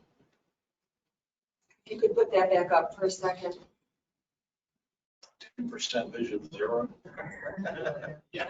You know me so well. I do. So listen, vision zero is not a thing. It is how we do things. Vision zero is also known as the safe systems approach. So while I appreciate that we have a slice of this pie that is purely dedicated to Vision Zero, there isn't anything on this pie graph that shouldn't have the safe systems approach integrated. And to FDOT's credit if they do everything they have said they're going to do with the West Shore interchange and some others. They actually might earn some more credit with a portion of their graph here that is actually going to make it safer and better for people to live a multimodal or car light life. So this pie graph, it just, again, you know, if you want to see what a community values, look at the budget. And so this doesn't say what I think we're trying to say or what we need to say. Thank you for listening. Thank you, Christine. Josh Frank? Thank you, Mr. Chair. I have a few comments and questions. I'm going to start where Christine left off with the RAISE grant funding for Florida Ave and Tampa Street. Really, really disappointed, I think, is a understatement. I'm pretty livid, actually. That's an unacceptable bait and switch that I think is unfortunately what District 7 has become known for. Saying they're going to do one thing, applying for grants to do one thing, and then doing completely separate what they think. I pulled up the US DOT grant application for this project just to check and see, was this a small piece of this application? Was this an extra item that, you know, could be cast aside? And this project is called the Tampa Heights Mobility Corridor Project. It's the only urban project given grant funding in the state. And the total project cost was estimated at $38 million. The grant was for $18 million. That's more than half. So let me read you the description actually really quickly. The description of this project from US DOT says, this project will create an exclusive transit lane, widen sidewalks, install new crosswalks, improve intersection geometry, and improve the storm sewer system on approximately 2 miles of the Heights Mobility Corridor. The benefits are listed as this project will significantly enhance safety for regional multimodal transportation by improving the intersection geometry and adding pedestrian crossings, as well as improving the roadway's resiliency by addressing current substandard roadway pavement conditions and systemic flooding issues.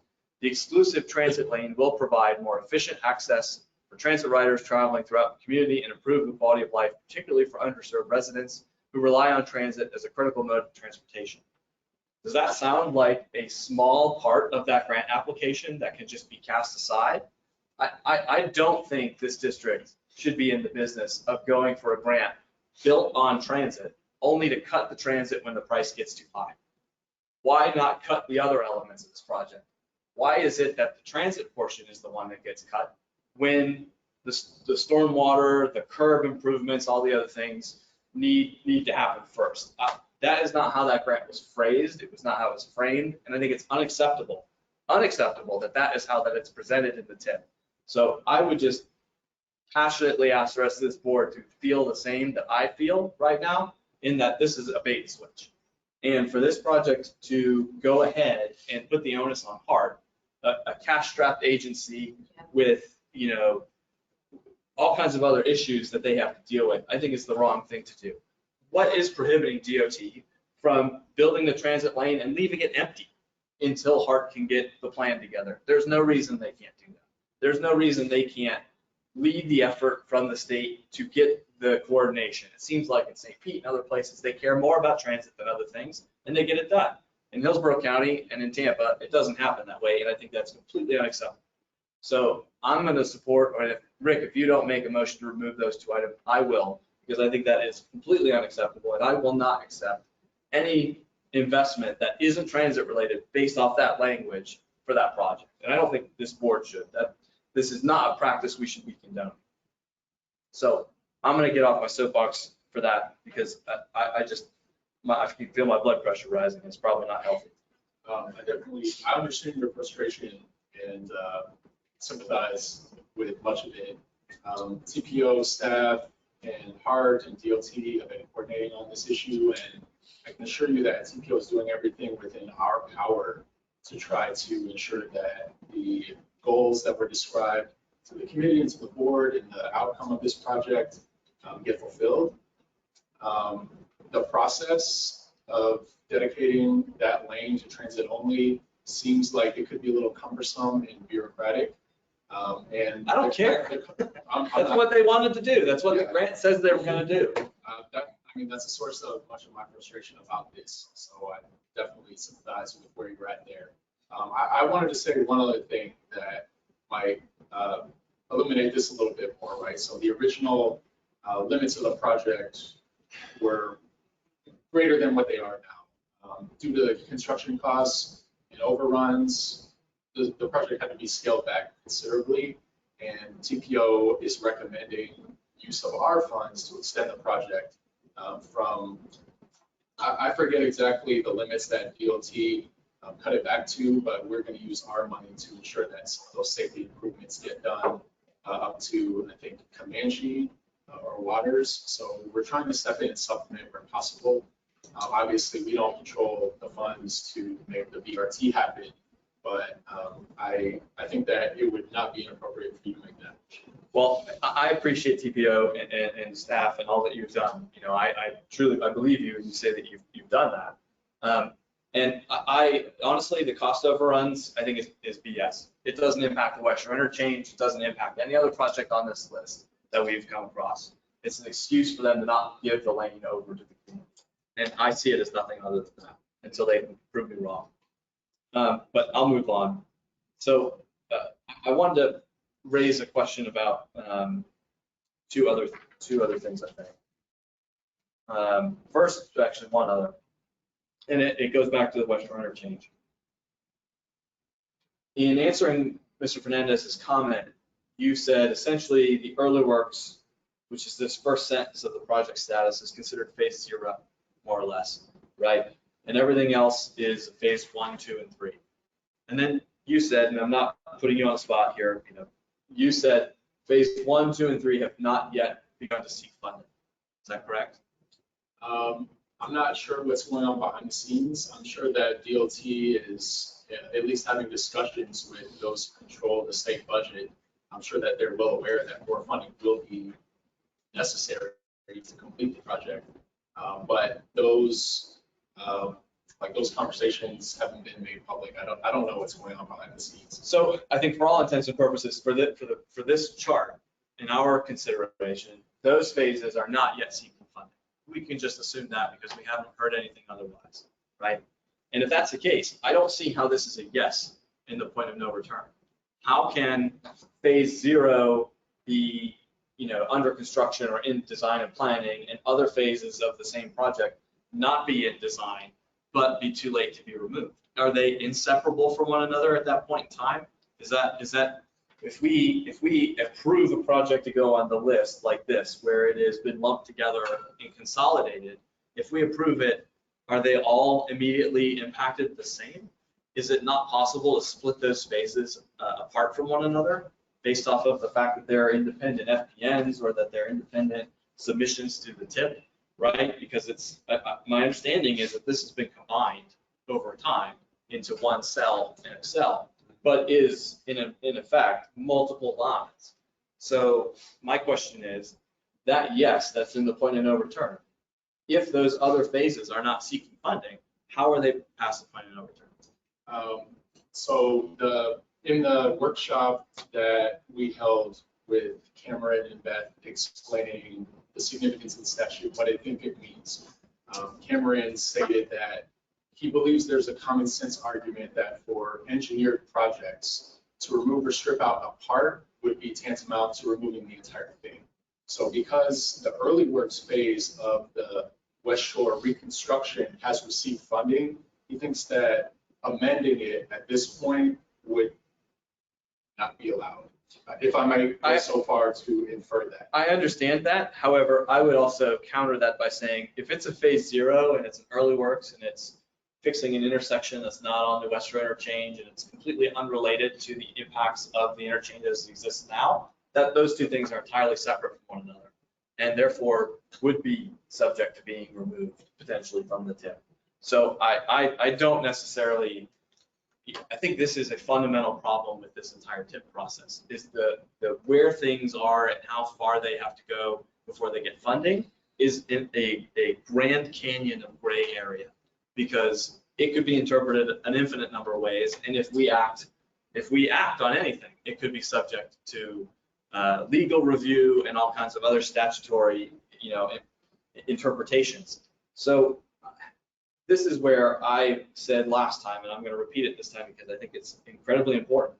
We need to find a way that does not impact your efforts, does not run against state statute, that is a check for these projects that we need to be able to say no before they get to the point of no return. And I don't know what that looks like, but that's something that I think should be a huge focus for the next tip hearing after this one, is that staff's got to come up with some sort of gatekeeping to prevent these projects from either being bundled and, because I see this as a slippery slope, right? DOT all of a sudden has a project on the interstate that now they have a project on a road next to the interstate, and they're going to put them together because they're close enough and maybe there's a little bit of construction overlap, but as soon as one starts, the other one can't be removed off the list. That is not a process we need to have. And I think that, unfortunately, based off of trends that we've seen, that's not beyond the pale of what we could expect to see from a DOT. So, I would urge you and the rest of the staff and the TPO board, we have to reform this process. It's broken. It's not working well for anybody at this point in time. So I think that's my last comment. I did have listed those two items that Mr. Fernandez mentioned about being our amendments that we passed last time. That's going to go before the full board. But I guess my only question with that, I think Rick covered it and I got what I needed out of it, but I'm also a little concerned that our amendments are going to be heard by the board at the same time as the full tip.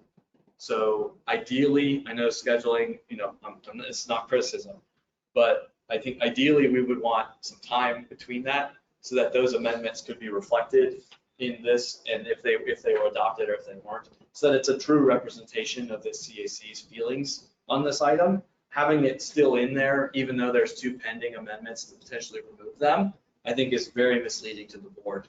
And if they don't do their homework and if they're not paying attention and staff misses it on their end, it could look like this has got our adoption based off of today's vote if it was to move forward to approve.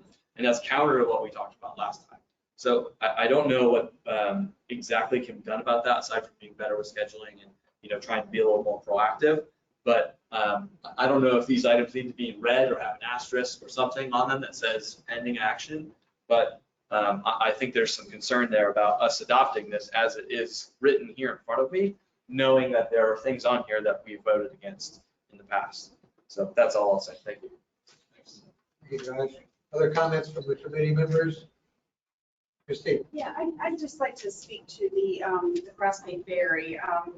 Mr. Lee's email with public comments was pretty dead on. I don't believe he was asking us to strike that.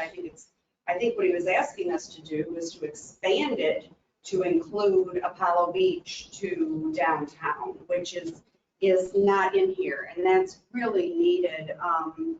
The MacDill Air Force Base is fine. There are a lot of people that work at MacDill that live in Riverview area and in Ruskin area, and it would benefit the rest of the county, the people that live in that area of the county, because now we don't have all of that traffic when we're coming in. However, there's also a lot of people in that area that work downtown and would take, I guarantee you, I would have been on that ferry this morning if I could have to come downtown. I wouldn't have driven all the way here. From what I've seen of the plans, there is a plan for a park and ride lot at the ferry in Apollo Beach off 41. But it's very true what you brought up, Christine, and he brought up about a lack of park and ride for Hart. Now, a number of years ago, I don't know, maybe 7 years or so ago, Hart cut a lot of the South County routes. And as a result of that, there's a beautiful park and ride lot, all fenced up and chained off, that they had built just before they cut the routes. There's no longer a route that goes by that. So I don't know if that has any impact on their decisions to build more, but we don't have enough bus routes down there. That's not on here, but it's just an aside to this. But I support the Cross Bay Ferry tip amendment, but I think it really needs to be expanded to Apollo Beach to downtown. Thank you, Christina. Johnny, let me ask you about that issue. My understanding is that the overall plan for the ferry service that will run from South County up to downtown, including the Gill. My understanding is that that plan includes expansion at some point, I don't know at what point, to provide service to the Channel Side area or other parts of downtown. And so it is not envisioned, at least in the long-term plan, to be an exclusively South County, Apollo Beach to the base. Have I got that correct, or do you know? So the tip amendment, or the project number 74 is a line item just to allow them to purchase the boat. The $5 million is going to be used to purchase the ferry so that they don't have to rely on an external service provider to own and operate. If this project is added to the tip priority list, that will allow DOT and HART to work together to use that money to purchase it. Operations would be a subsequent phase. So as far as what alignments, what parts of the county are being connected with the ferry, I think that determination is going to come later. I've only been told internally that there's some money earmarked in the DOT work program to operate. I don't know exactly where or when that's going to happen. The only thing before you today is just to allow spending that FTA money to purchase the boat. For a vessel, yeah. Does that help you any, Christine? Yeah, but I'm with Chris. We have the bookends of Christine's here, and we're going to be watching that thing very carefully. Well, and I think you're right. I think there is park and ride facilities that have been put on pause through time about it. Part went through this enormous shrinkage, what, 3 years ago, 4 years ago? I think we'd all like to see those bus routes. So hopefully the park and a little park and ride that's planned for the Mosaic property specifically includes facilities for bike and other non-automobile capacity. So that is, yes, Dave. Since we're on this point, Dr. Long, that $5 million to purchase the boat, and you said as opposed to looking at other alternatives, were the other alternatives expensive? Is that why they want to do it this way? I'm not really sure because I haven't been tracking it all that closely. I know for a while their intention was to own the ferries. I don't know if it was a cost issue. Elizabeth, if you're on the call, maybe you can chime in. She's our dedicated transit planner. I don't know the answer to that.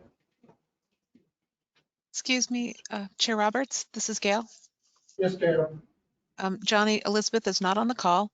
Also, there's been some comments in the chat area. And I believe that Ed Mrzyuski may wish to speak. He did join online. Good. Ed, if you're online, you can be recognized. Yeah, actually, I'm not. I'll wait till their motion's made. I didn't. I just wanted to make sure I understood the protocol for being able to speak. Okay. But I'm okay for now. Thanks for joining us, Ed. As far as the comments go, Justin Hall from FDOT is online, and he said that as far as project 447107-2 has construction funding in fiscal year 24. 447107-3 has construction funding in fiscal year 26. That is $680 million of the construction for West Shore Interchange. He noted that it's on the pages 160 and 161. Right. Thank you, Justin. I think those comments speak to part of Mr. Fernandez's question about or maybe it was Josh Frank's question about the West Shore interchange. There is more funding allocated longer term than simply the stage zero. Okay. Gail, do you have any other chat comments you want to relay? Thank you. So just if I may, Just a moment. At this time, I do not. Thank you. Josh Wright. just replying to Mr. Hall's answer, how is that not in here? If, Well, I think he gave us a reference where it is included. It's just not the place you're looking at. okay, I'm not sure exactly what he's referring to. And therein lies part of the confusion with this whole process. Sure. Chairman Roberts, this is Justin Hall. Do you mind me just chiming in real fast? Justin, you're recognized. Help us out here. Okay, yeah, no problem. So what you're looking at are the tables that the TPO prepared, Josh. But in the larger TIP document, it includes the actual 5-year TIP pages that FDOT, submits to the TPO. And I'm actually referring to that in page 160 and 161 of the larger document, which is where the TPO includes the DOT's 5-year TIP or 5-year work program. As an appendix, it shows the West Shore project kind of broken down by FPID, which one of the projects, the 447-107-2, has $475 million, give or take, in construction in fiscal year 24, and the 447-107-3 has $209 million in construction in fiscal year 26. So Justin, those FPN numbers you're referencing aren't even in our table 2. I can't even find those two. We're looking at the only item we have for the West Shore interchange, unless I'm mistaken, is 412-5311 and 412-5312. Okay, I'll have to, Josh, I'll have to look into that because, like I said, we don't create that table. So I'll have to look at that, and I'll get with Johnny to update the FPIDs to properly reflect the project FPIDs. The FPNs, Justin, the FPNs that we have in table 1, as in their program already, are 412-5311 right away in fiscal year 19, 412-5312 right away in fiscal years 23 and 24, 447-1071 construction to begin in 2023, 447-5341 construction to begin in fiscal year 22, 447-6141 construction to begin in 22.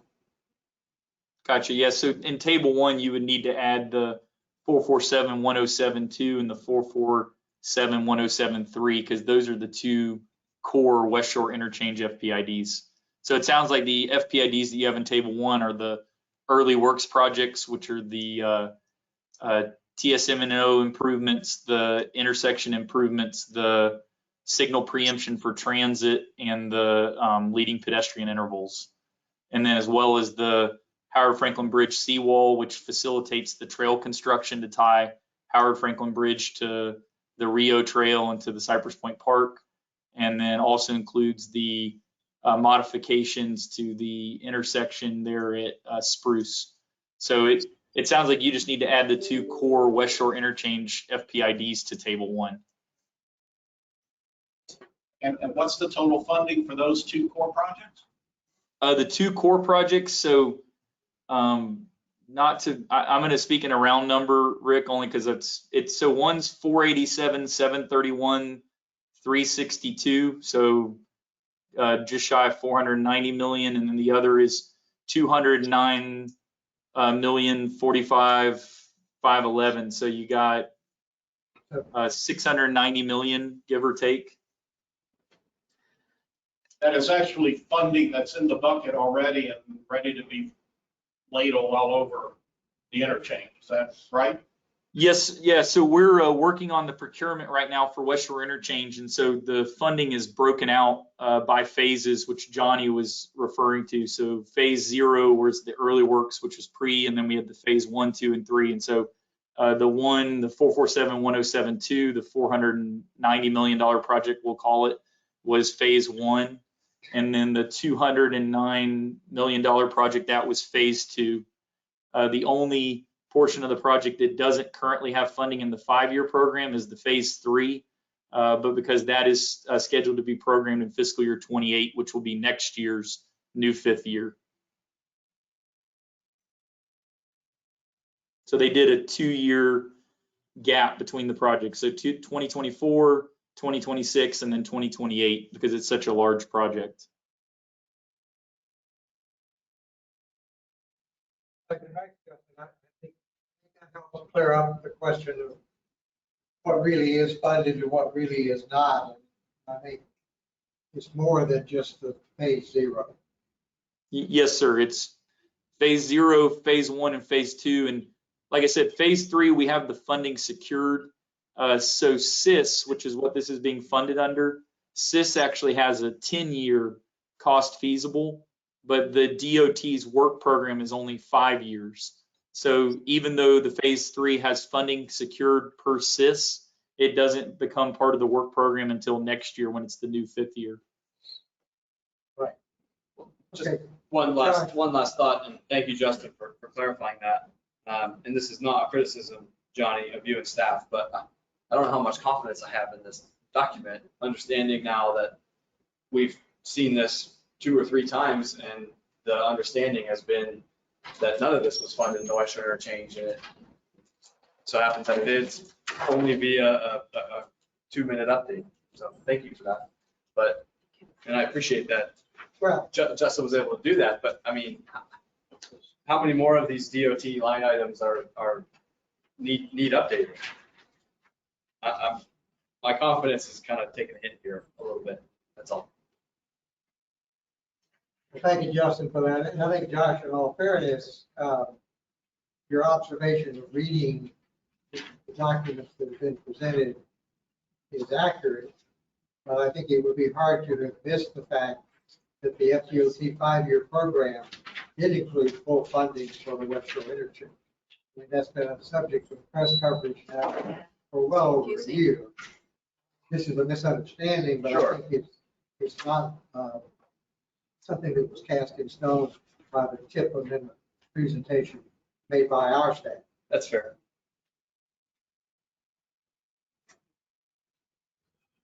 Good point of order. Mr. Fernandez. Thank you, sir. Someone just walked in the room and passed out a document. Could you, Johnny, I know you're just digesting it now as we are in the moment, but could you tell us what the heck this is and why we've been handed it? Looks like an excerpt from the DOT work program showing that is approximately $490 million allocated to project number 447107-2. It's described as I-275 from north of Howard Franklin Bridge to north of Lois, SR-60 from Kennedy to north of Spruce. The description that the DOT has given it is TBN Section 4, General Use Lane Construction. And on the following page, project number 447107-3 is described as 275 from north of Howard Franklin Bridge to north of Lois, SR-60 from Kennedy to north of Spruce, also TBN Section 4 that has $209 million allocated for design build and preliminary engineering. So for record purposes, this document reflects what Mr. Hall just got done telling us in terms of the numerics associated with this project. Yeah. Okay. Yeah, this is the 5-year look that Justin Hall was just referring to for the West Shore project, 4.5 miles approximately. Well, it was, Thanks for providing it, because it does illustrate the numbers. And it does illustrate the year in which those funds are allocated. The last funds being allocated in fiscal 2026, but not covering 2028. Phase 3. As it is phase 3. Correct. Well, that was very helpful. Other questions or comments about the TIP amendment process? Anyone online have questions? I'm sorry that those of you online didn't get to see the 5-year budget sheet that was handed out. Maybe we can make that available, but it does illustrate what Justin Hall was describing. Christine, the council. Thank you. Just a follow-up question. Does anybody know, under the Vision Zero columns on table 1, the third item down is the green spine phase 2B. It doesn't have a description like the other green spine. I guess just for consistency, green spine is 2 words and then 1 word on the different descriptions, but I don't remember where 2B is. Does anybody on this call know what portion that is? And the same question might be asked about green spine phase 3C, which is also in Vision Zero section C. You're looking for 2B? Yeah. It's on table 1. Right, I have that, but what is 2B? Because when you look further down the list there, you have green spine. 2B are not 2B. Right? But you have a description there on the last one on the page that says it's the Nuccio Parkway from 7th, pick up at 7th and end at 13. So, Avenue. Where is it? Yeah. Yeah. I worked on green spine 5 years ago, but I don't remember what section. What is that section? I'm familiar with the Green Spine project. Anybody on the call? Anyone on the call familiar with Green Spine phase 2B or 3B? Chairman Roberts, this is Justin Hall. I'm not sure of the exact limits of 2B, but I can tell you that 2B is west of the river. So it's goes from the river to the west along Cass. And that portion, the only reason why that portion is still up for request is when we were working with the city on funding, working with the MPO and the city on funding for that, they prioritized the 3A and 3B and 3C. So, connecting Nuccio Parkway up north into, VM/East Tampa to be able to connect the Columbus and Flora Nebraska projects over. So they saw that as more important. And then they did win the grant as well for the West Riverwalk, which will construct part of 2B as well as part of their connection. So I can get you the exact limits to 2B, but 2B is west of the river. Okay, thank you. And also TPO Wade Reynolds just told me that he's going to find out exactly and share with us. So thank you. Thank you very much, Justin. Thank you, Justin. Other questions? Rick Fernandez, you have some table 2 issues. Yeah, I'll pick up my talking stick again. Part 2. That's part 2. I've had my Chair, excuse me, Chair, could I had one comment that I would like to make on Rick's comments to table 1, okay? And it relates to the travel surveys. Of course, as a techno nerd, I would say that data is really important to sound decision making. And these household surveys that are done every 5 years have the ability to reflect things like more people working at home, people's basic changes in trip making characteristics that then can be incorporated into models and things as we forecast into the future. So I would just offer that those travel surveys are really, really critical. And in fact, at this time period, they have the potential to reflect more people working at home and that type of thing that could conceivably result in reducing our long-range forecasts in the future. Thank you, Ed. All right, Rick. Thank you, John. Thank you. Ed, thank you for that too. I'll defer to your judgment on that, and we'll keep my powder dry on that line item. If somebody else has a problem with it, I'll leave it to them to make their motion. But thank you, appreciate it. Table 2, line item 66. This is the noise walls and multimodal safety enhancements at cross streets north of Hillsborough Avenue to Deers. just a moment of historical reference. This is the area that was previously known under TB Next as Section 7. Last year, it included 2 general use lanes, one north, one south, that was going to be an expansion of the interstate north of Hillsborough. Commissioner Kemp moved to remove that language, and the TPO board, amazingly enough, agreed unanimously, as I recall, and they struck those 2 general use lanes north of Hillsborough. Good for them. But they left the language about the noise walls and the importance of that to the communities in Seminole Heights and points north. So I have 2 questions for you, Johnny. One, the general use lanes, one north, one south, that were struck last year, do those, make sure I understand, the 2 general use lanes that were struck, do they still live in the long-range transportation plan for 2045?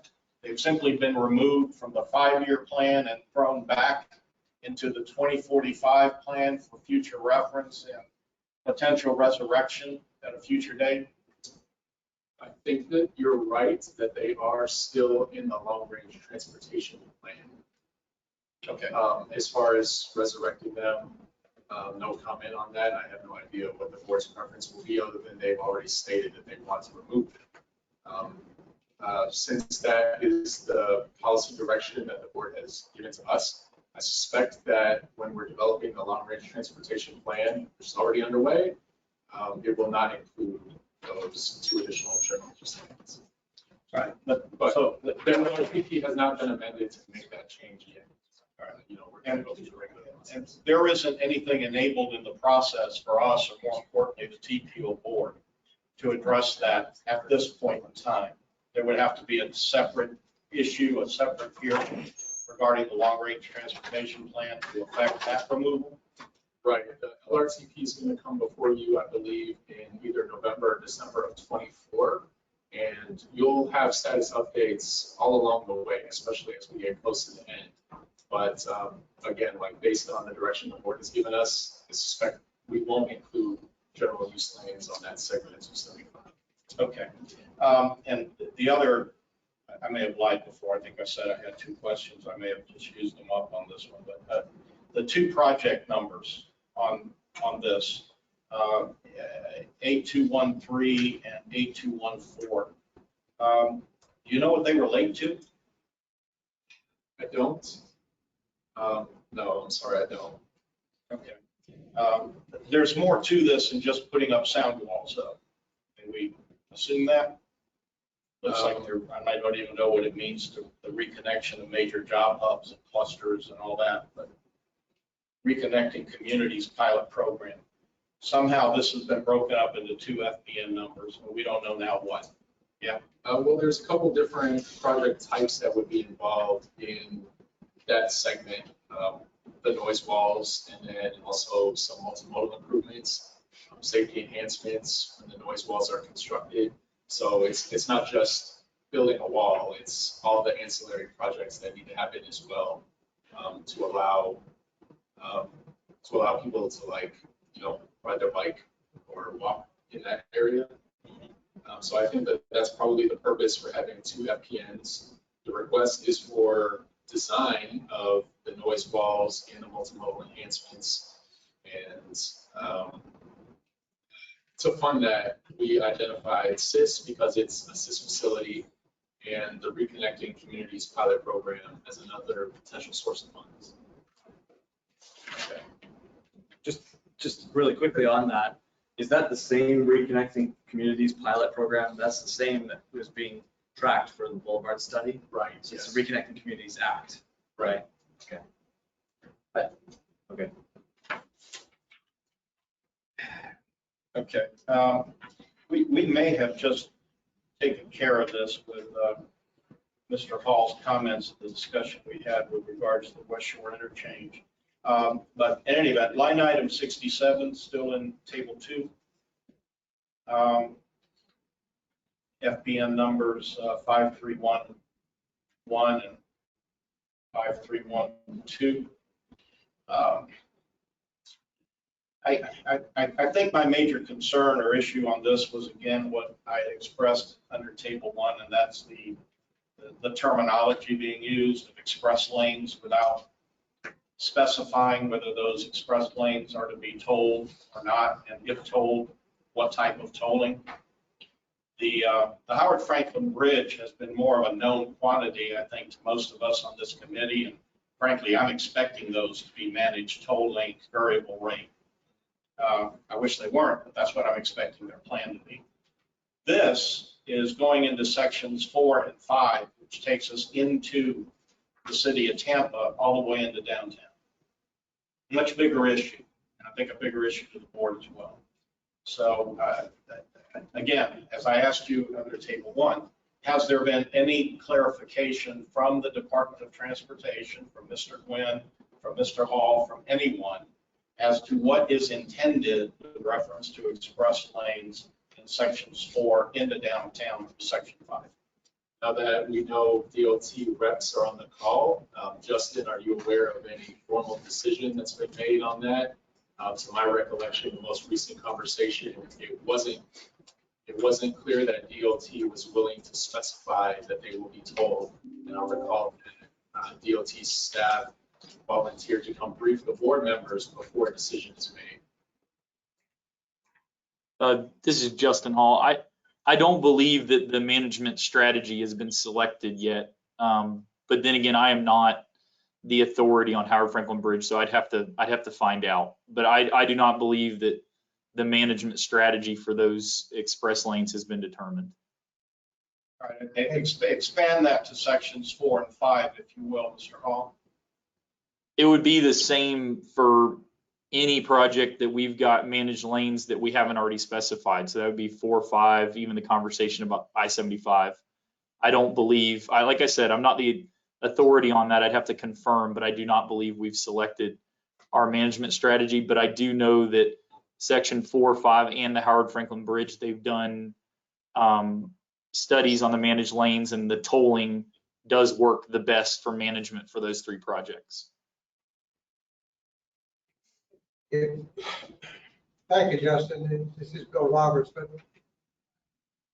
I think I can add a little bit to that conversation, because Secretary Gwynn was asked that question at a TPO board meeting a few months ago, and he, unless it has changed since that time, he was very clear that that decision hasn't been made, in spite of the fact that the TPO board has gone on record on a motion from Councilman Citro to oppose tolling on section 4 and possibly section 5. So that's what little bit of information I can provide on that issue. That's the discussion that I'm recalling as well. I think that was February of the year. And yeah, I think there was a motion on the table to amend the language to say no toll lanes. And I think after Secretary Gwynn explaining that the management strategy hasn't been decided yet, that motion was not put forward, and DOT staff agreed to come back to the board at a later time to kind of inform them of the pros and cons of all the different management strategies before decisions made. But a year later, we still don't have that decision. We're being asked. February of 2022, so it's been a few months, but the reason behind that is part of what goes into the determination of that is a tolling and revenue study.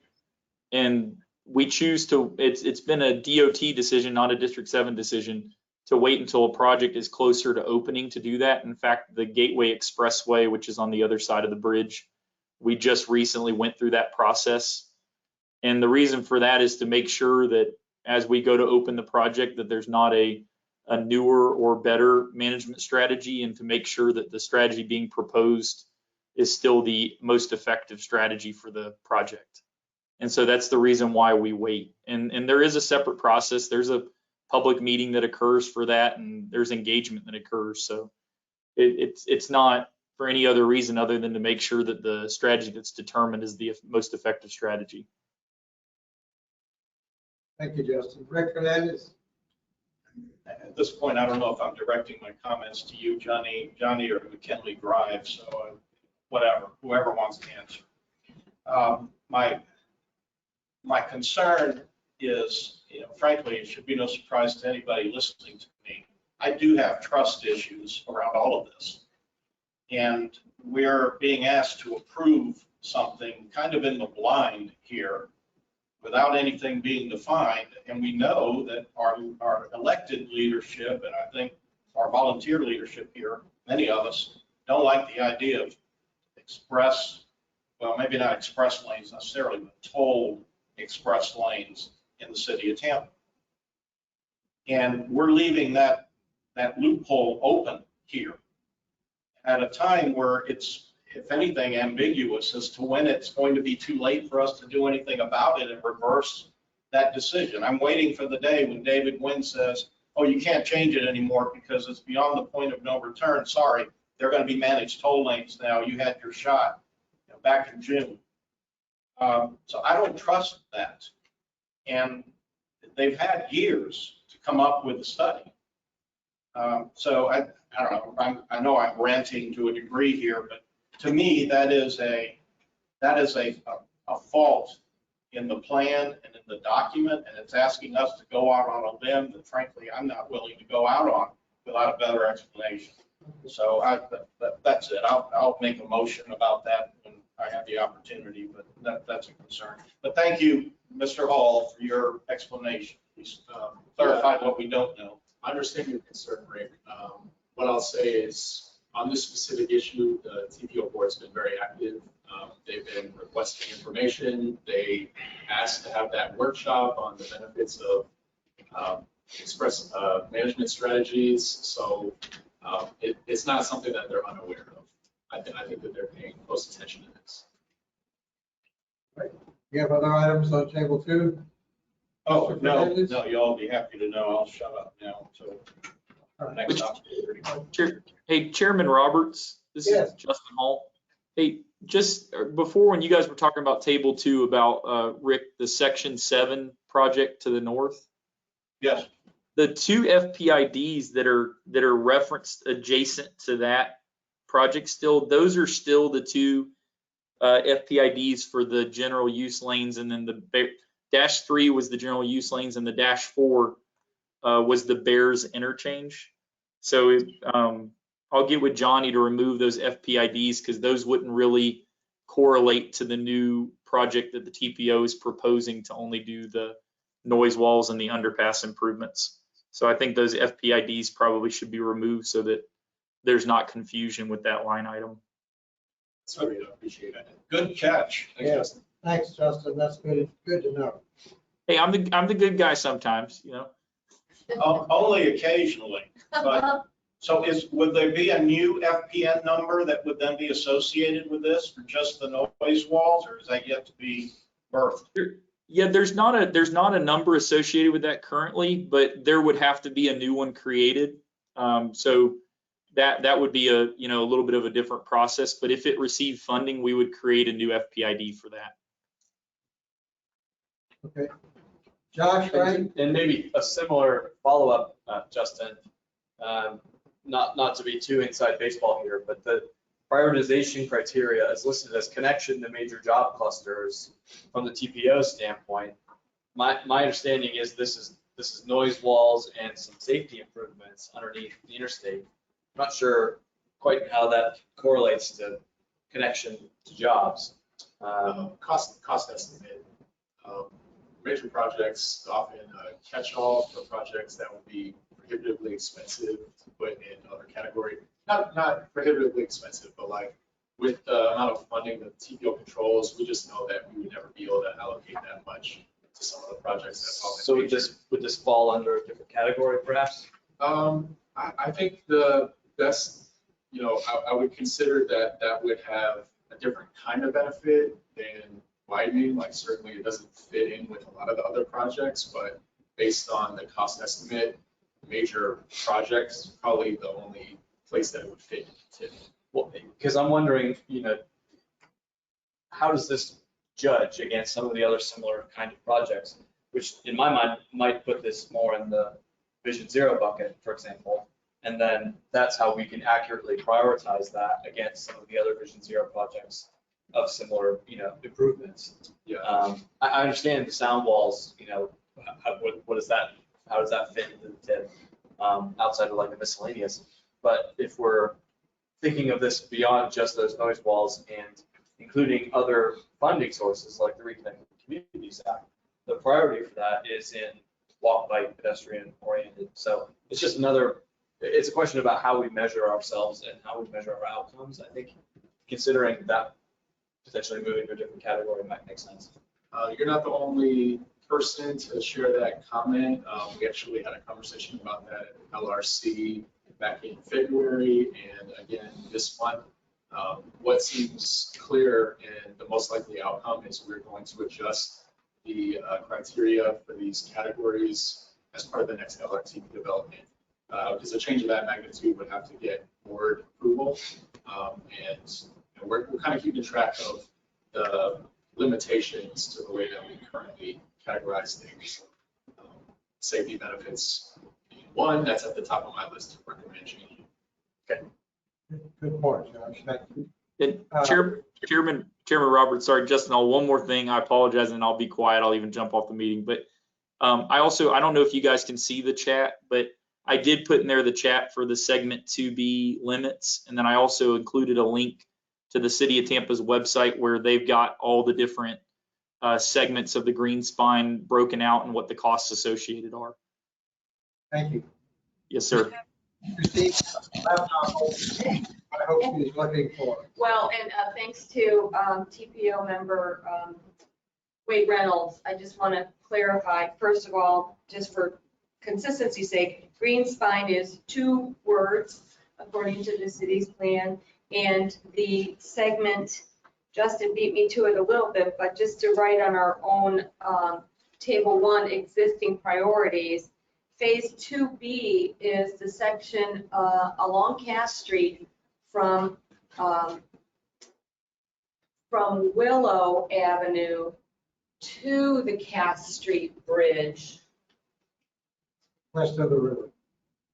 It is, however, that leads me to question, do I see the Cass Street Bridge anywhere on, do we have, is the bridge itself?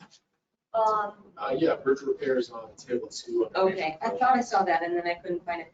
And then one other question, do we have, is Theo's, does the Tampa Hillsborough Expressway Authority, are their projects reflected in here, like the South Tampa expansion?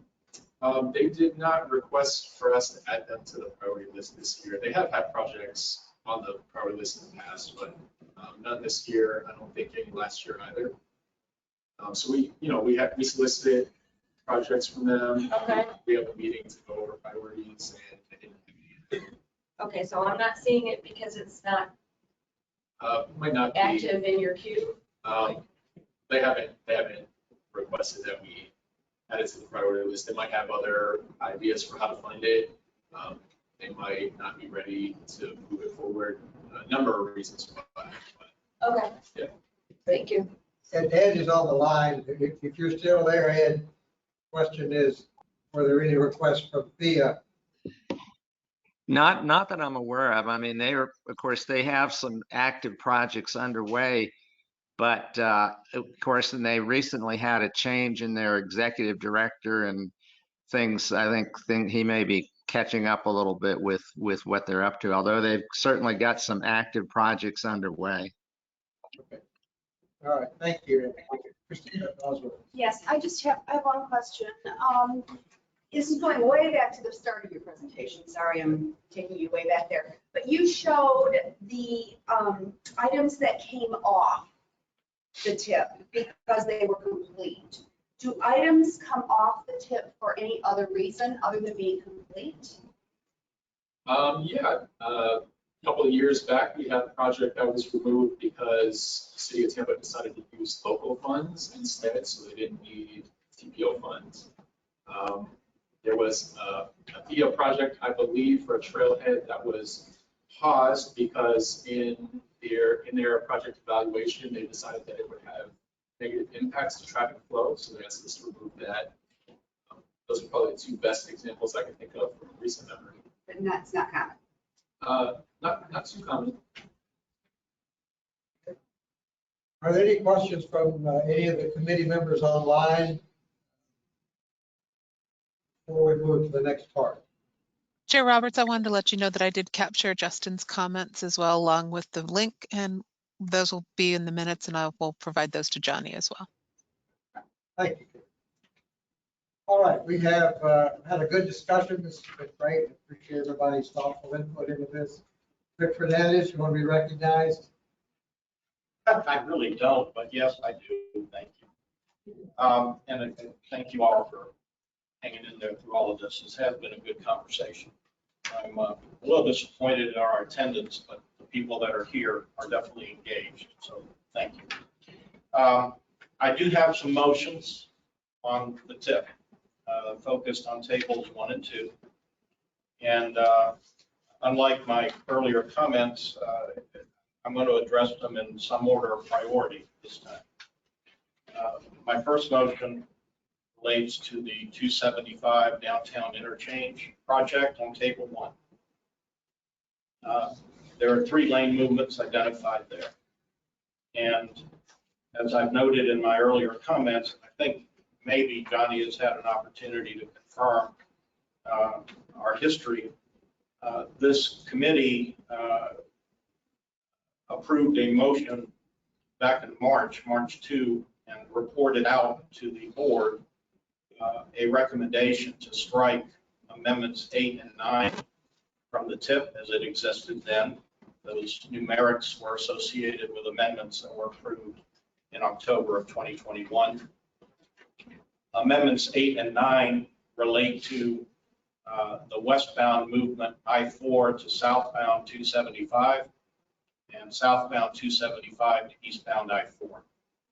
In your hymnal, if you're following, those are project numbers 50562 and 50571. Since we have already taken action as a committee recommending that those 2 line items or amendments be stricken, what I am asking, that's all preamble. My motion is this: that the record of this CAC meeting incorporate the actions of March 2, 2022 motion to strike, and report out to the TPO board that we have recommended striking FPN numbers 4450562, which is Amendment 8, and 4450571, which is Amendment 9. That's my motion. Asking for a second. Second. We have a motion and a second to strike these 2 items from the tip. Is there any further discussion? Anyone online here to have discussion? Hearing no discussion, I'll call for a roll call vote.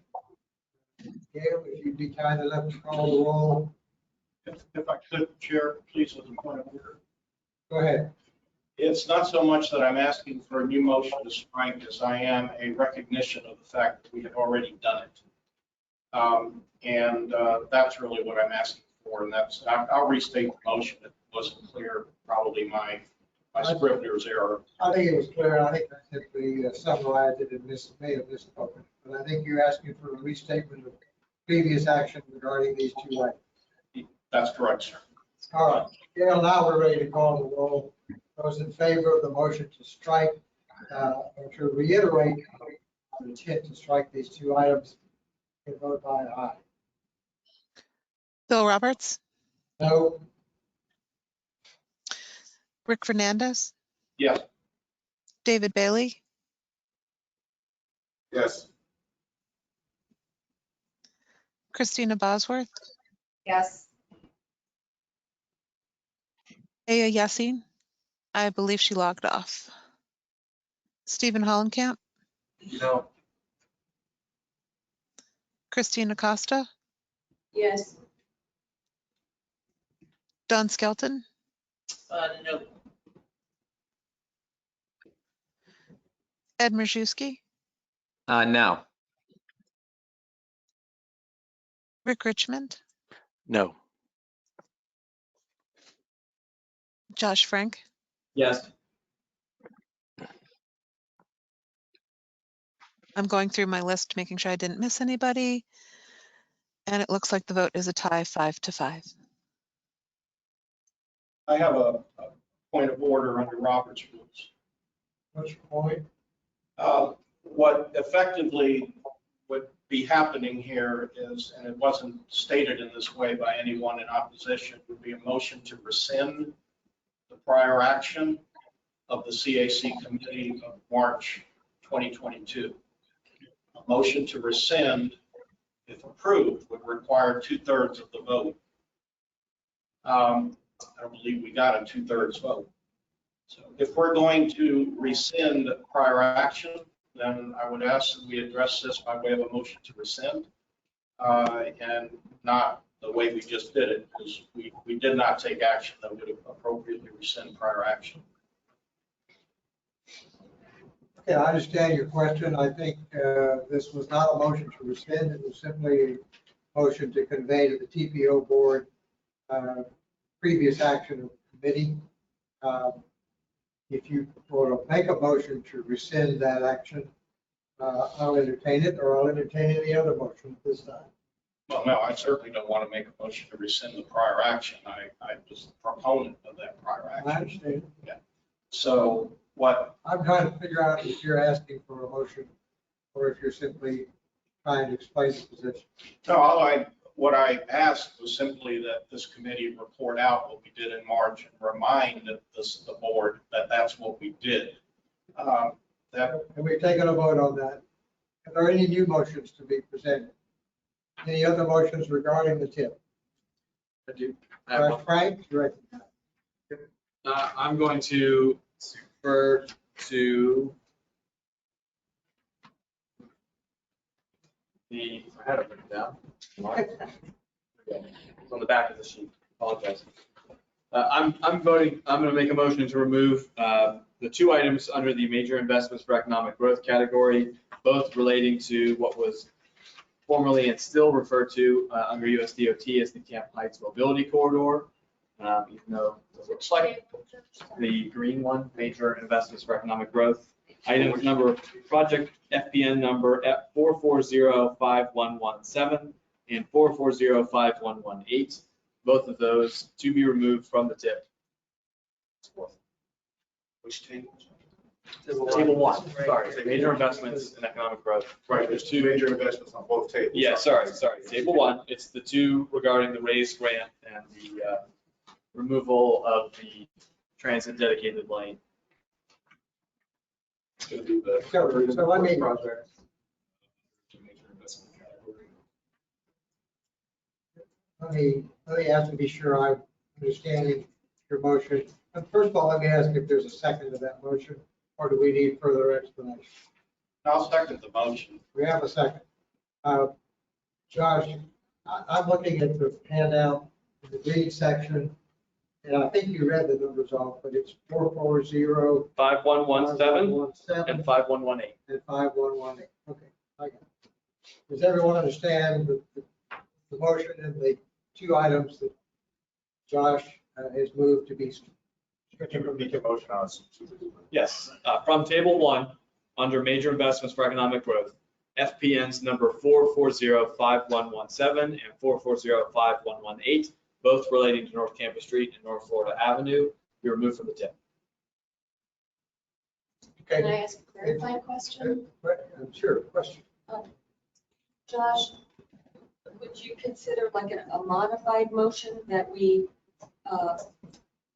motioned that FDOT advance in the manner that the grant was written and go ahead and build the transit-only lane before tossing it over to Hart? Like, I'm concerned about throwing the baby out with the bathwater to kind of, we remove these now, I mean, help me understand what. My thinking is, I don't like the process of changing the project once it's been added and once it's been approved and applied. Right. My concern is there's no amount of language that's going to change their sentiment on the project. and change what they think their budget allocations are going to be. And so I would rather them go through the headache of figuring out how to do it and reapply than us try and ask them for a favor of goodwill. I think that that has been lost in this process on this project.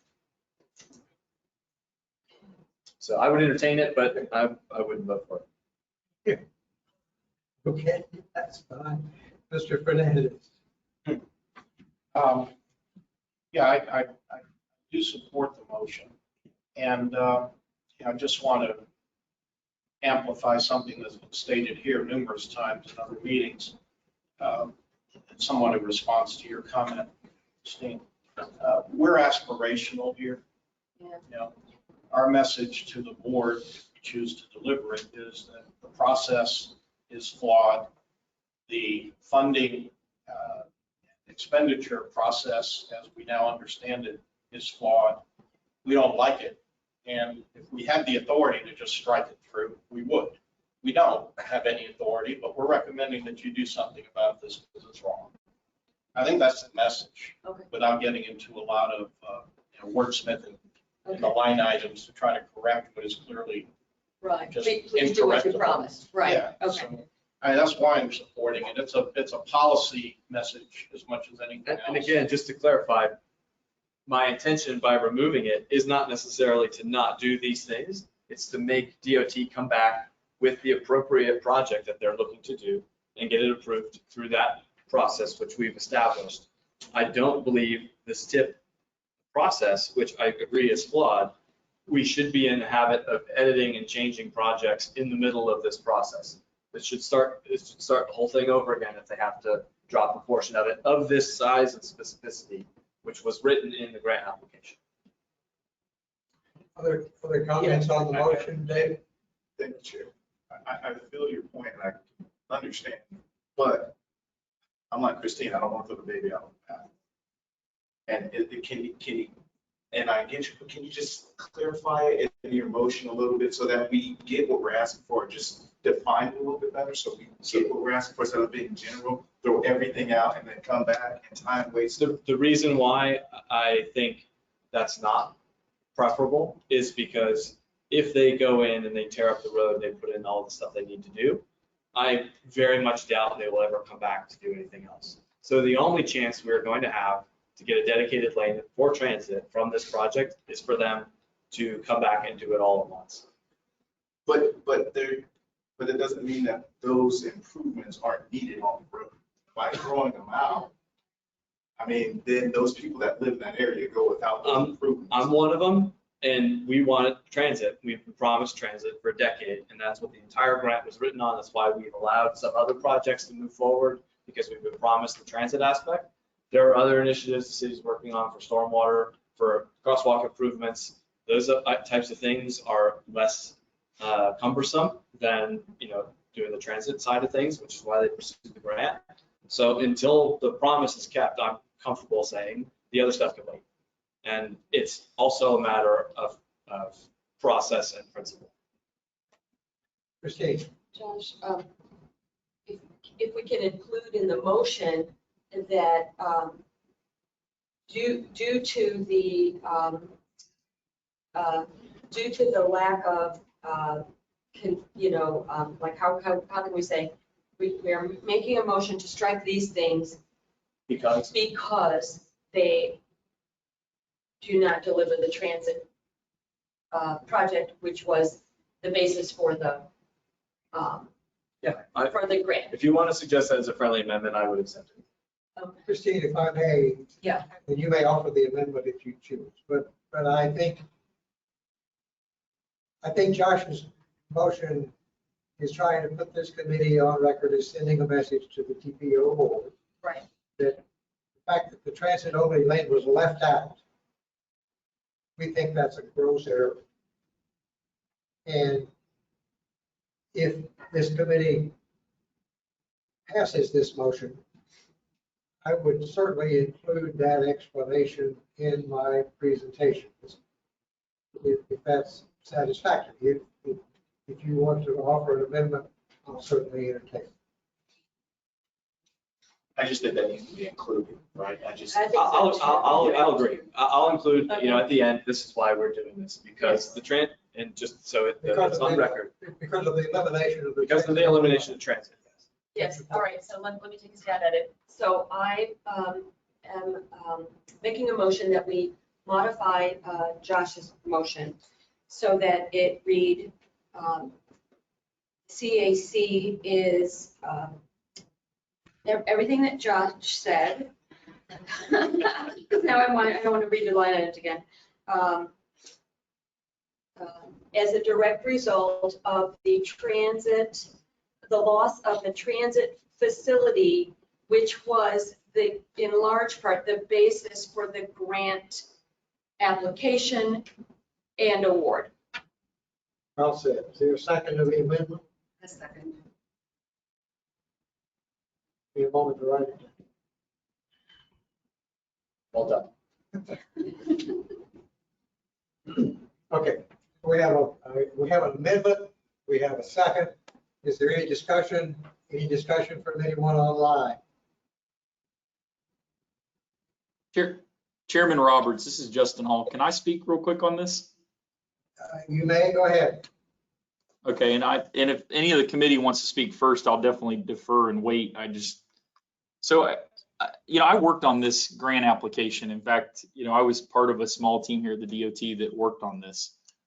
And one caveat through this whole process when we applied, and this was something that we communicated pretty clearly to the transit agency, to the city of Tampa, as well as to the feds, was that the DOT process to make a transit lane requires lane repurposing. And lane repurposing, there's a defined process that HART, the city of Tampa, and others are aware of. In fact, someone earlier referenced Pinellas County's project, and we followed the same process on that project. Where we're at right now with this project is that there is nobody that's willing to sponsor the lane repurposing, that's eligible to sponsor the lane repurposing. So we've had some people come forward, but the eligible agency would be HART, and HART currently is not prepared to submit a lane repurposing. So I just want to make it clear that this is not the DOT saying that we won't build the transit lane. There's a process for us to do it. And really the only difference between the transit lane and what we're building without the lane repurposing is some striping and signage. As far as the other work, the drainage work and all, we're not talking about a pipe. I just want to make sure everyone understands, we're talking about a 10-foot by 6-foot concrete box culvert. And the reason why we have to construct that is one of the greatest concerns as part of the arterial BRT study, as well as the safety analysis, was the flooding that occurs in the outside lane, which is where the transit would operate, as well as the ADA accessibility from the curb line. So the reconstruction of the roadway and the construction of the 10-foot by 6-foot box culvert is necessary so that you can meet ADA and you can eliminate that drainage. This project, and I mean, I can share my screen if you want to, if not, I don't have to, but I've got both the application and the fact sheet up. And in the application, we have a whole section called lane repurposing, where we explain that there has to be lane repurposing for the transit and we need someone to own it.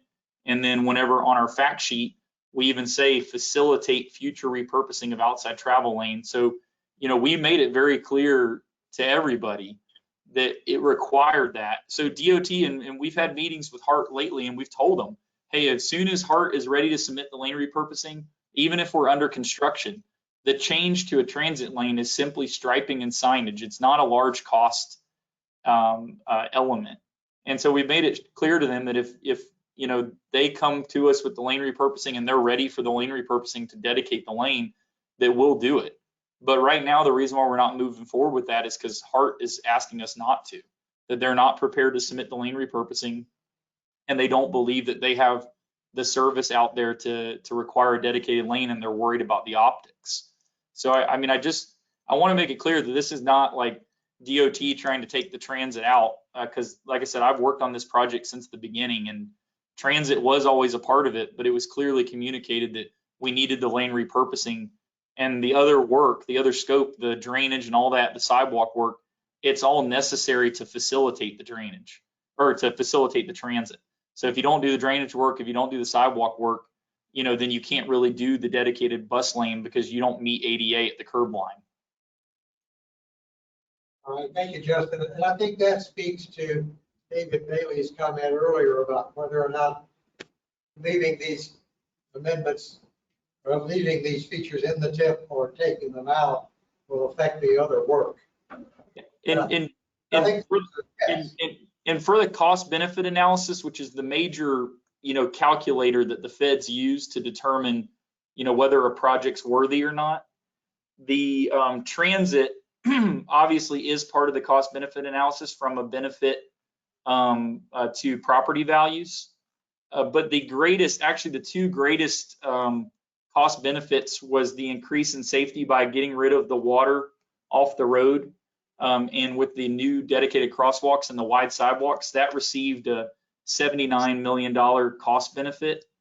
And then also we received a cost benefit to the state of good repair by putting in the drainage and all. So, I mean, I hear what everyone's saying, but I just want to make sure, like, when we're graded, how we're graded on grants is based on the cost benefit analysis plus whether we checked the 5 categories that they had. And one of the highest scoring categories this year was resilience. And how we scored in resiliency was due to the drainage, because, this area is not on the city of Tampa's list for drainage. We coordinated with them. In fact, we tried to get them to participate financially from a drainage standpoint, and it's not part of their projects that they received. They're large. I'm not sure if it was a grant or what they had done or a SIB loan, but this was not part of that. So this drainage, is only constructed under this project, and that's where we received some of the greatest points or the highest return on our cost benefit analysis. Like I said, transit received points. I'm not trying to say that we didn't for that, but we received basically a $42 million benefit for the transit in comparison to an $80 million benefit for the drainage. Thank you, Justin. All right, committee, we have an amendment on the floor made by Christina Costa. We have a second. I think we have a second. Yeah, I did. All right, Christina Bosworth seconded it. I think we can take a vote on the amendment, which is to add some language to the main motion by Josh Frank. Is there any further discussion from anyone online? All right, hearing none. Gail, if you would call the roll on the amendment only, please. Bill Roberts, Yes. Rick Fernandez, Yes to the amendment. David Bailey, No. Christina Bosworth, Yes. Stephen Hollenkamp, No. Christina Costa, Yes. Don Skelton, Yes. Ed Mierzejewski, Yes. Rick Richmond, Yes. and Josh Frank. Yes. The amendment passes 8-2. All right. Thank you very much, committee. We're now back on the main motion made by Josh Frank, which is to strike 2 items from the TIP. Is there any further discussion on this? All right, hearing none from online. Gail, if you would call the roll for the main motion, which is to strike these 2 items from the TIP. Chair, can I clarify Yes. what the motion is now with the amendment? I have, the motion is to remove items 440511-7, 440511-8 from the TIP through the loss of the transit facility, which was critical to the raise frame. Is that it? Yeah. Okay. Thanks. Okay, now we'll have a roll call vote. Gail, please go ahead. Bill Roberts, No? Rick Fernandez, Yes to the original motion as amended. David Bailey, No. Christina Bosworth, Yes. Stephen Hollenkamp, No. Christina Costa, Yes. Don Skelton, No. Ed Mierzejewski, No. Rick Richmond, No. Joshua Frank. Yes. The motion fails 6-4.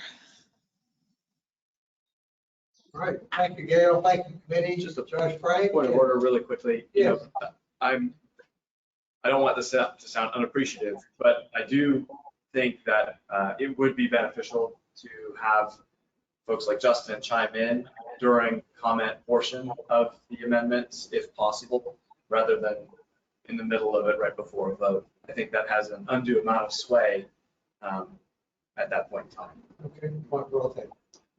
All right, I'd like to make a point of order as well, that I really wish someone from HART was on the CAC. I mean, we're working hard to support initiatives, and we don't have that HART I think appointee. we do have a hard appointment, it's not here. It's not here, like a lot of other. we Yeah. do have a representative from All right, Hart. thank you. Hart continues to support. I don't remember who it is. Who is it, John? Is it RD? No. It's GD. It was Glover, I think it was. Nicholas Glover, probably, but Glover? that's right. Okay, all right, our committee, we have My bad. some time left, and are there any other motions? Or can I entertain a motion to approve the tip and recommend its approval to the TPO board for this committee? Mr. Fernandez. Thank you, Chair. Yeah, I have a motion related to the term express lanes as we discussed during the Q&A. The first motion relates to line item project number 4229042 under major investments. This is the Howard Franklin Bridge express lanes. Honestly, I'm a little challenged on how to phrase this at this juncture. My point is, I'd like to have some reference in there that DOT come forward with some specific definition of express lanes. So the motion that line item 4229042 be amended to include specific reference to the managed toll lane approach to be followed by DOT in lieu of the generic term express lanes. Yes, that'll do for now. If anybody cares to second that. Will you say it again, please? She's asking you to repeat the motion, please. Seriously? Okay. I was looking for it on the. What it now says is Howard Franklin Bridge replacement with 4 new express lanes. Yes. I got My motion to amend is to include language which would be specific as to the mode of management to be pursued by the Department of Transportation. Not simply leave it generic, but to be specific as to the mode of management. He's wanting to amend it to say the DOT needs to tell us what they're going to do with express lanes, tolled or untolled. Told or different told, okay. I'm paraphrasing here. That's basically it. Yeah, just I thought stop that's what playing you were for, I whack-a-mole wanted with to the language. understand, okay. All right, we have a motion by Mr. Fernandez to amend that one item. Is there a second? I'll second that. David Bailey will second it. Is there discussion on the motion? Yes, Chair. Yes, Christine. I have a question. On this chart, it does not show this being sponsored by FDOT. It shows it being sponsored by SCTPA. That, You know what, this column is supposed to be split into 2 to show DOT and SCTPA because it's a regional project. okay. So that's like a formatting error, but it is definitely a DOT project. So my apologies on that, we'll fix that too. You said it's definitely a DOT problem. Yeah, DOT is leading it for sure. We wanted to include SCTPA to show that it's also a regional priority. The board last year asked us to annotate projects that are competing for regional funds. So we forgot to include DOT. All right, so we have a motion on the floor, we have a second. Is there any further discussion from anyone online?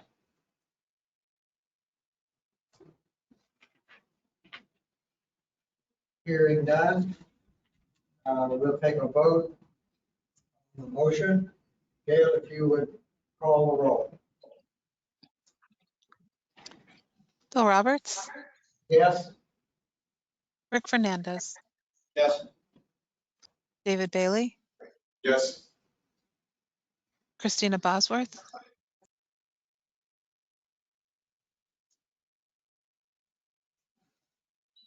I'm sorry, Christina, Yes. Stephen Hollenkamp, Yes. Christina Costa, No.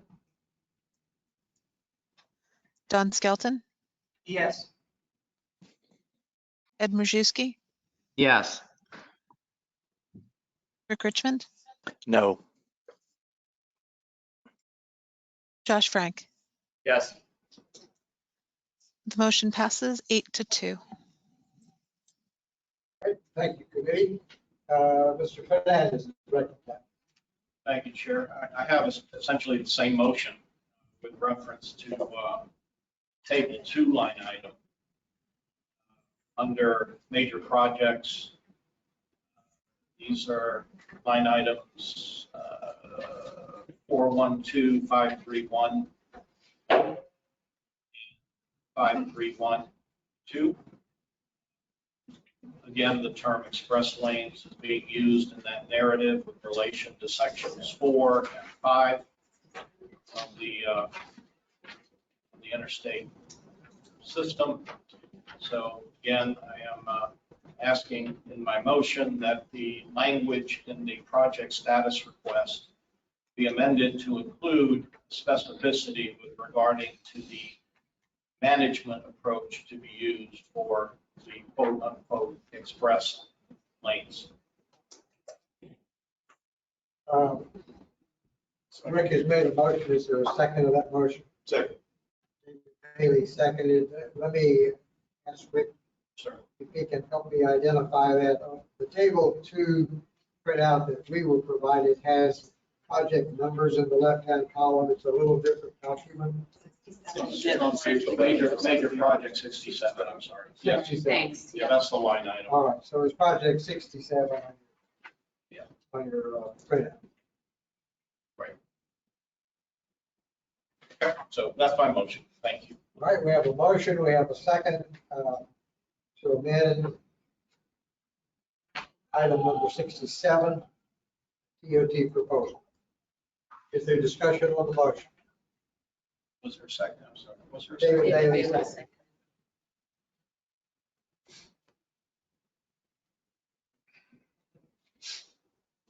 All right, I hear,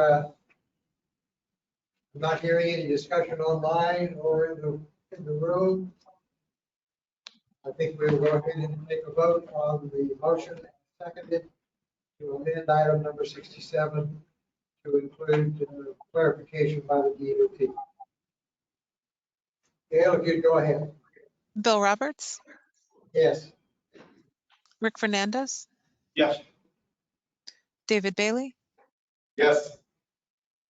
Christina Bosworth, Yes. Stephen Hollenkamp, Yes. Christina Costa, No. Don Skelton, Yes.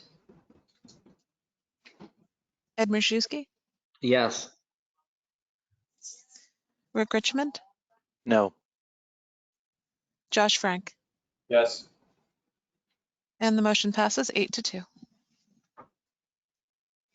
Thank you, committee.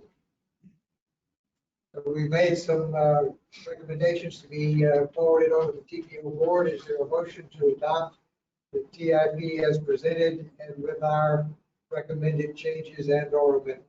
Sorry, I just have one other amendment. I'm sorry, Josh Frank, you're recognized. Yeah. In as I was unsuccessful in removing them from the table, I'd like to add additional text to both the raised grant Tampa Street, Florida Avenue projects that I mentioned before. Excuse me, you're back on Table 1. Yes. 4405117 and 4405118 to add in the text description after the words North Tampa Street and North Florida Avenue from Columbus Drive to MLK Boulevard, and also after North Tampa Street and North Florida Avenue from Tyler Street to Florida and Palm Avenue, in parentheses afterwards to say dedicated transit lanes removed by FDOT. That's it. I think it's important that the board and the public know that the dedicated transit lanes are no longer a portion of this project in their description and who's removing them. Was it removed from FDOT or HART though? DOT is the grant applicant. They have decided to remove that project from the portion of the project from the grant because they think HART doesn't have the support, or they've heard from HART there is no support. Or the board doesn't like the Or that optics. HART doesn't like the optics, or that the cost is too expensive. They've given us a lot of reasons. Well, I think it's fair, but I think in fairness, what we heard Mr. Hall say, if he's correct, is that HART requested that these be removed. Then I'll change it to say no longer to include dedicated transit lanes in parentheses, and that'll be it. All right, so we have a motion to recommend to the TPO board. Is that, do you want to remove the item, or do you simply want to? Just amend, add the words afterwards on both of them, in parentheses, no longer to include dedicated transit lanes. Okay. Everyone understand the motion, and do we have a second?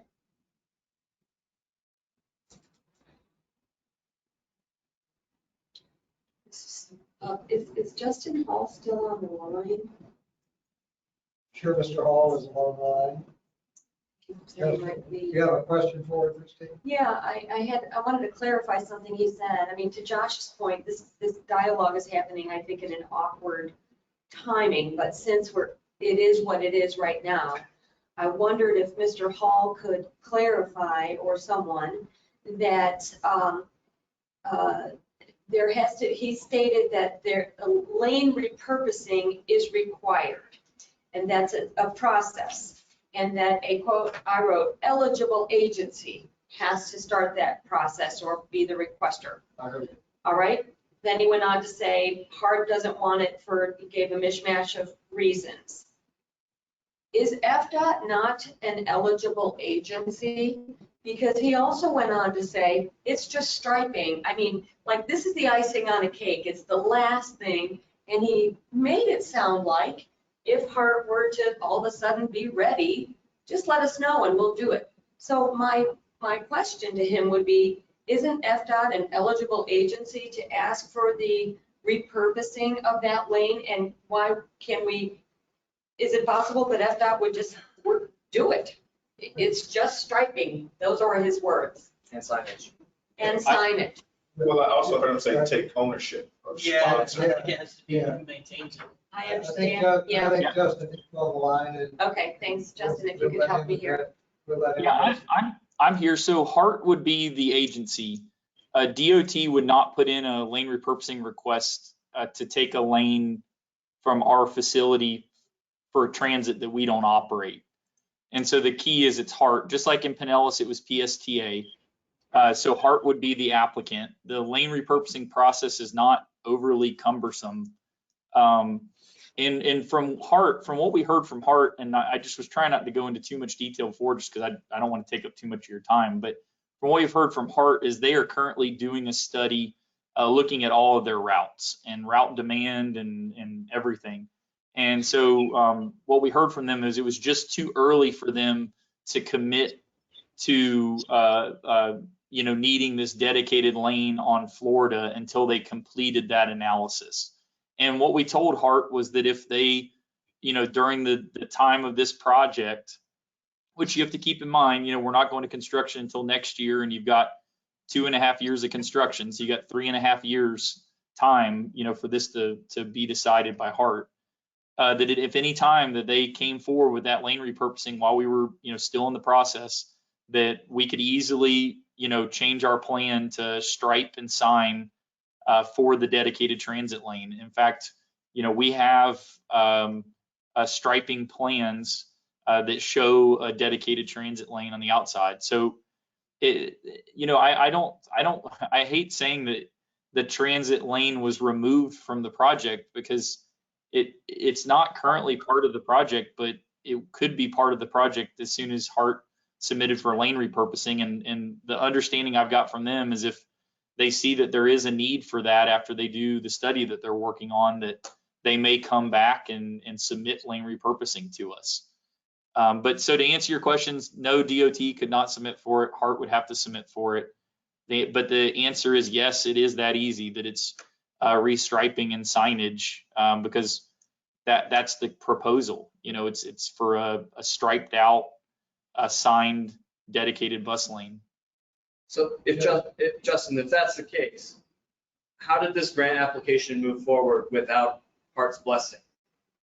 Because in the application for the grant, we said that it would require lane repurposing. So I mean, we called out that they would have to follow the process. And at that time, so then you applied for it without having Hart say, yes, we want this. You just decided that you're going to give a transit lane to Hart without them saying we needed it. Is that what happened? No. So we applied for it with an initial application for lane repurposing, and we made that clear in our application that we had an initial application for lane repurposing, which we did at the time. And Hart was on board. At that time, Hart and the city of Tampa both were co-applicants for lane repurposing in an initial application. And that is why we moved forward with the transit. And we have that, it's in our application. It says that we are in the beginning stages of lane repurposing and that was a requirement. So somewhere along the way, Hart changed their mind. Yeah, and I think Hart changing their mind's kind of hard to say. I think Hart wanted to do further analysis before they submitted the final application. But yes, I mean, simply put, I guess they've changed their mind or they felt like they weren't quite ready yet to submit it. I'm going to withdraw my amendment. Justin, let me ask you a question to clarify this issue. This is Bill Roberts. Is it true that FDOT would not be the operator and the user of a dedicated transit lane in this location or any location? That only falls to Hart, right? Correct. The transit lane would be, you know, the owner or the, however you want to put it, the operator would be the transit agency. And in the application, we talked about that lane would be used for the arterial BRT as well as the future streetcar. Mr. Roberts, just one last point. Okay, I'm sorry. I feel like I'm talking to God here. Justin, you know. Glad you're looking up. Yes. You're in the heavens. Yes, I am as well. Just so, Justin, just so I'm clear, you know, Hart, City of Tampa, and District 7 applied for the grant, received the grant. Hart had a change of heart and decided to reevaluate their use of that dedicated lane. And here's my fear is that District 7 is going to build Tampa Street and Florida Avenue as they see fit without the dedicated transit lane, which you're saying is just striping and an application that gets submitted, some signage. I want to know before I support this, that District 7 is in full support of giving Hart everything they need in that future scenario so that you don't change your mind all of a sudden and say, oh, by the way, we actually need this lane and we're not going to change it now. I want District 7 on record saying that they support Hart having that lane in the future. Yeah, okay. So just one point of clarification and I'll answer your question. So the application for the grant was just DOT. So Hart and City of Tampa were not partners on that application. Hart did submit with the City of Tampa submitted an initial lane repurposing application. So that those are two kind of separate. I just want to make sure that's kind of a clear demarcation. So the grant application was just DOT. Right, but will District 7 fully support that lane repurposing for Hart in the future? Sorry, I was going to come back around to that. So when they submitted, and I'm going to give you a longer answer and then I'm going to give you a really short answer. So when they submitted the initial application, we looked at the traffic data. We did a traffic study to see what the impact would be of taking that lane. There is a slight reduction in efficiency of Florida and Tampa if you do that, But yeah, we told them that if they seeked final approval, that we would approve it.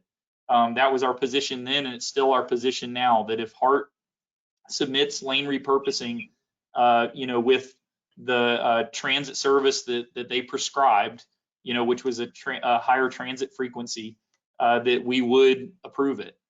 And we told them that, and I think right now they're just trying to make sure that in their future service that they do meet the transit frequency. So as long as they meet that transit frequency, then yes, we would approve it. As long as they meet those requirements, we will approve it.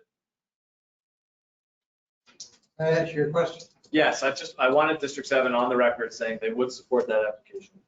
We're certainly on the record with this committee. All right.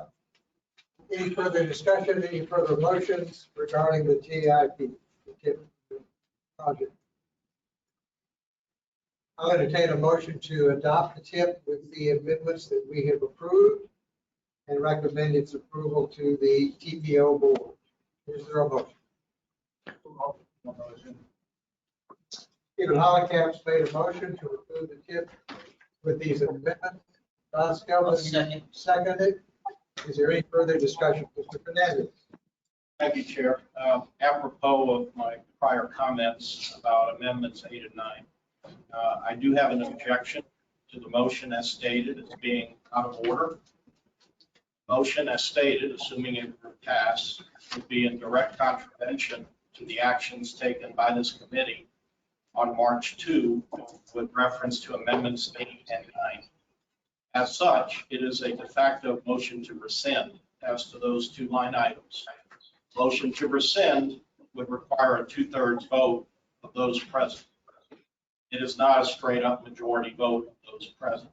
So it's a higher burden.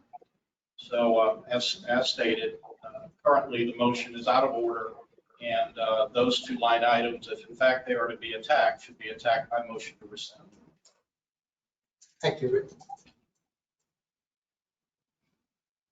So we have a motion and a second to approve the TIP and send it as amended to the TPO board. Any further discussion? Anyone online care to comment further? Hearing none. Gail, if you would call the roll, we will vote on the motion to approve and recommend the TPO board. Bill Roberts, Yes. Rick Fernandez, No. David Bailey, Yes. Christina Bosworth, Yes. Stephen Hollenkamp, Yes. Christina Costa, Yes. Don Skelton, Yes. Ed Mrzyuski, Yes. Rick Richmond, Yes. Josh Frank. No. The motion passes 8-2. All right. Thank you, committee, in the room and those online. Good conversation, good discussion. Lots of items, more work to be done. Reminder, there is a hearing on the TIP on the evening of June the 8th, starts at 6 o'clock. We have another item of business in the room or online. Johnny, thanks for your presentation and your questions. Those online, including Justin Hall, we appreciate your input. Mr. Chairman, may I have a question? Yes.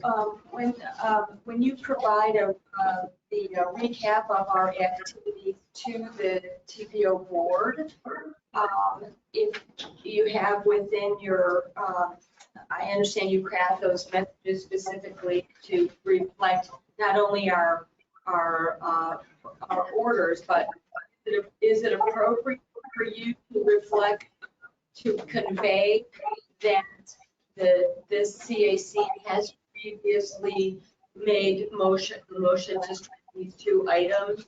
Is that something that is appropriate remark on your part as you debrief the TPO board? I think it's appropriate. I think this speaks to previous meeting conversations where we discussed what actually was happening and how it was performing. That's an item that I think that I would include in my board report. Okay. There is a written report that goes to the TPO board regarding motions and actions taken. And the TPO board itself has requested the chairman of the CAC give a full report at its meetings to provide additional or supplemental information regarding the activities of the CAC. And that's what I had endeavored to do, and that's what I think I'll intend to do here. Okay.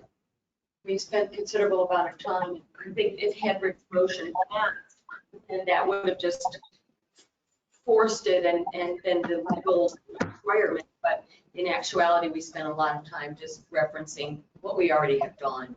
And I don't want them to forget either. So it will be included in my report. Yeah, just a similar comment on a different topic. Last meeting was maybe the one of a few meetings where we've actually had, I think, unanimous positive reaction to the discussion around reforming the TPO board. And per what I reviewed at the last TPO board meeting, that issue was sidelined, I think, by TPO board member Cohen as sort of a longer term. Let's discuss this at a later date. I'm sorry, did you say the formation of the TPO board? Yes, we talked about the reform, right? The new membership with the reapportionment. Yes, correct.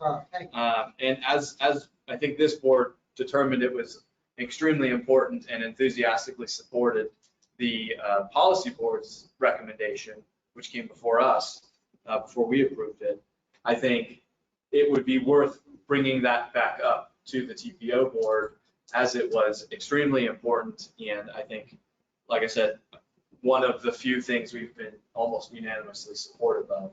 So I would just encourage, either in your report or staff can include in the minutes, a note about how we want to see action on that. And we're as enthusiastic as we were. I think if it's appropriate to bring it up at the TIP hearing, I will. But I would certainly be happy to instruct staff to put it on the agenda for our next meeting so that this item doesn't get lost. Exactly. Because we could lose a third to half of our membership under certain scenarios.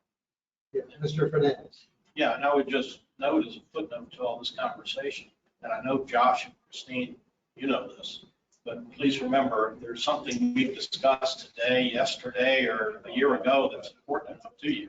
Show up for public comment and say what it is you have to say and put a period and a paragraph and an exclamation point next to it.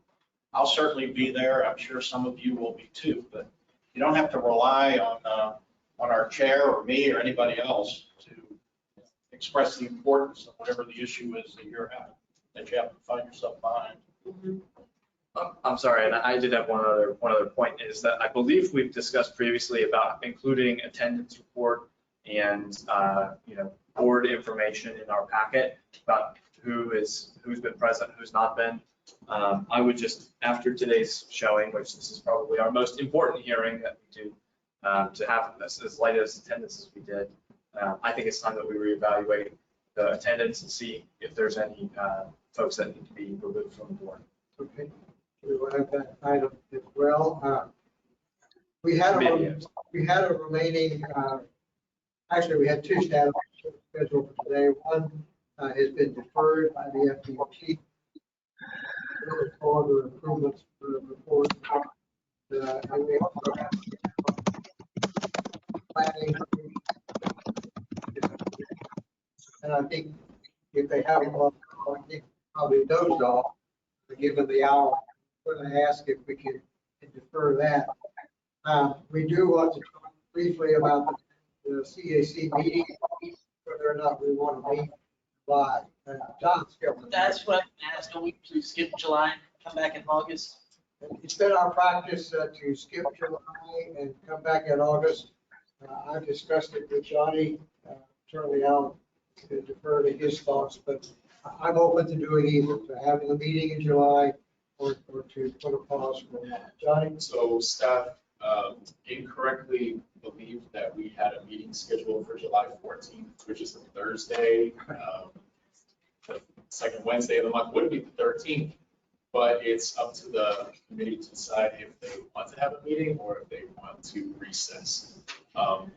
I will say that we have a long backlog of presentations that have been deferred. If you want to have a meeting in July, we have this staff and try to cover as many of those as you want.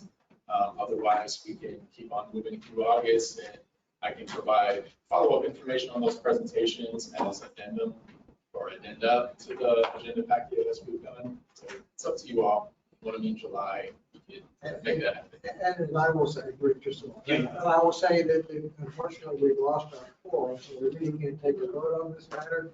Let me just ask, are there any members here in the room first and then online that would not want to meet in July? Show of hands. No? No one in the room. Anyone online that would prefer to not meet in July? Especially given our backlog. Can we send out some kind of poll or something to see who's going to be on vacation, since it's around the 4th of July? And I know personally I'd be able to make it, but I wouldn't want to have a July meeting and this is the turnout and then we can't. I think that's a good point. I think let's do a poll of the membership to see if we can achieve a quorum, which would be important. Christine? Well, I suggest we not have action items on there. I don't think we're behind on action items, are we? We're just behind on the status reports, and in that event, it wouldn't matter really for a quorum. But I really think we need to get caught up on the status reports. It's one thing watching the video, seeing the presentation, that's attached to the package and go through that, but it's quite something else to hear it in their own words and ask questions, and I would like to get caught up on those. Since we're scheduled for a recess, I think if the committee wants to meet in July, that would probably be optional attendance, not meeting. I wouldn't be able to count against you. And yeah, you're right, the only items that have been deferred are status, which is good. I would propose that we meet on July 13th and just have consistency with a regular meeting schedule, which is a Wednesday. I'm fine with that, but I also think Mr. Skelton's suggestion is worth taking action on. Let's poll, notify the membership and to respond positively or negatively to attend on July 13th. It'd be good to know. I would agree. And at that meeting, I also would like to ask that we have, if we have a quorum, I'd like to entertain Christina Costa's earlier comment about a motion to limit the time allowed for email comments reading into the record as part of public comment. We want to lose track of that. Yeah. Mr. Fernandez. Yeah, I'm fine with July. I think we met last year, if I remember July. I don't remember why, but we did. I'm sure we got something done. It was positive. But on another note, what was it? I'm sorry. I just had a senior moment. I forgot what it was. I'll move on. Never mind. It's not too long. If it comes back. I don't remember. Is there anything to come up from members' interests or new business? Anyone online have any new business they care to bring up? Chair Roberts, Lisa Silva from TPO staff does have her hand raised. I'm not sure if she's still available. Lisa, you're recognized. You're still there. That was a pocket problem. Sorry about that. I didn't think I had that ability.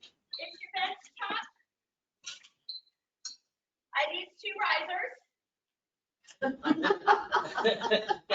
Deep have 2 pumps. Rick Fernandez, you're recognized. Yeah, my senior moment just passed. The question or the issue for me is attendance, but not just attendance, but attendance in the room. Yeah. And I'm curious if there has begun to develop something like a protocol among the other advisory committees and perhaps more importantly, the board, both the TPO board and the county commission, frankly, as to whether these hybrid meetings are going to continue. I think it has a real effect on our work here. I'm sure it does. I think the sooner we get bodies in this room and have those be the bodies that count for a vote, the better. We had some negative results today that might have been positive a month ago.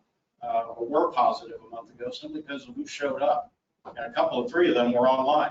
And I don't even know how long they were here. So we need to get some clarification on that. We're either in COVID or we're not. And this hybrid thing, it just doesn't work. We're here. Everybody else can show up too. Is my humble opinion. So we just need to find, I'm going to continue to vote against the virtual votes. I've done that consistently. I will continue to. I know everybody else has voted to approve that, but I think at some point we need to start shifting back to our former reality. Clearly, we're more effective if we're all together. Any other new business to come before the committee? Nope. Seeing none, those of you on the line are locked out. There being no further business to come, thank you very much. We are adjourned. John, can I get a parking? Yeah, of course. You have these, John.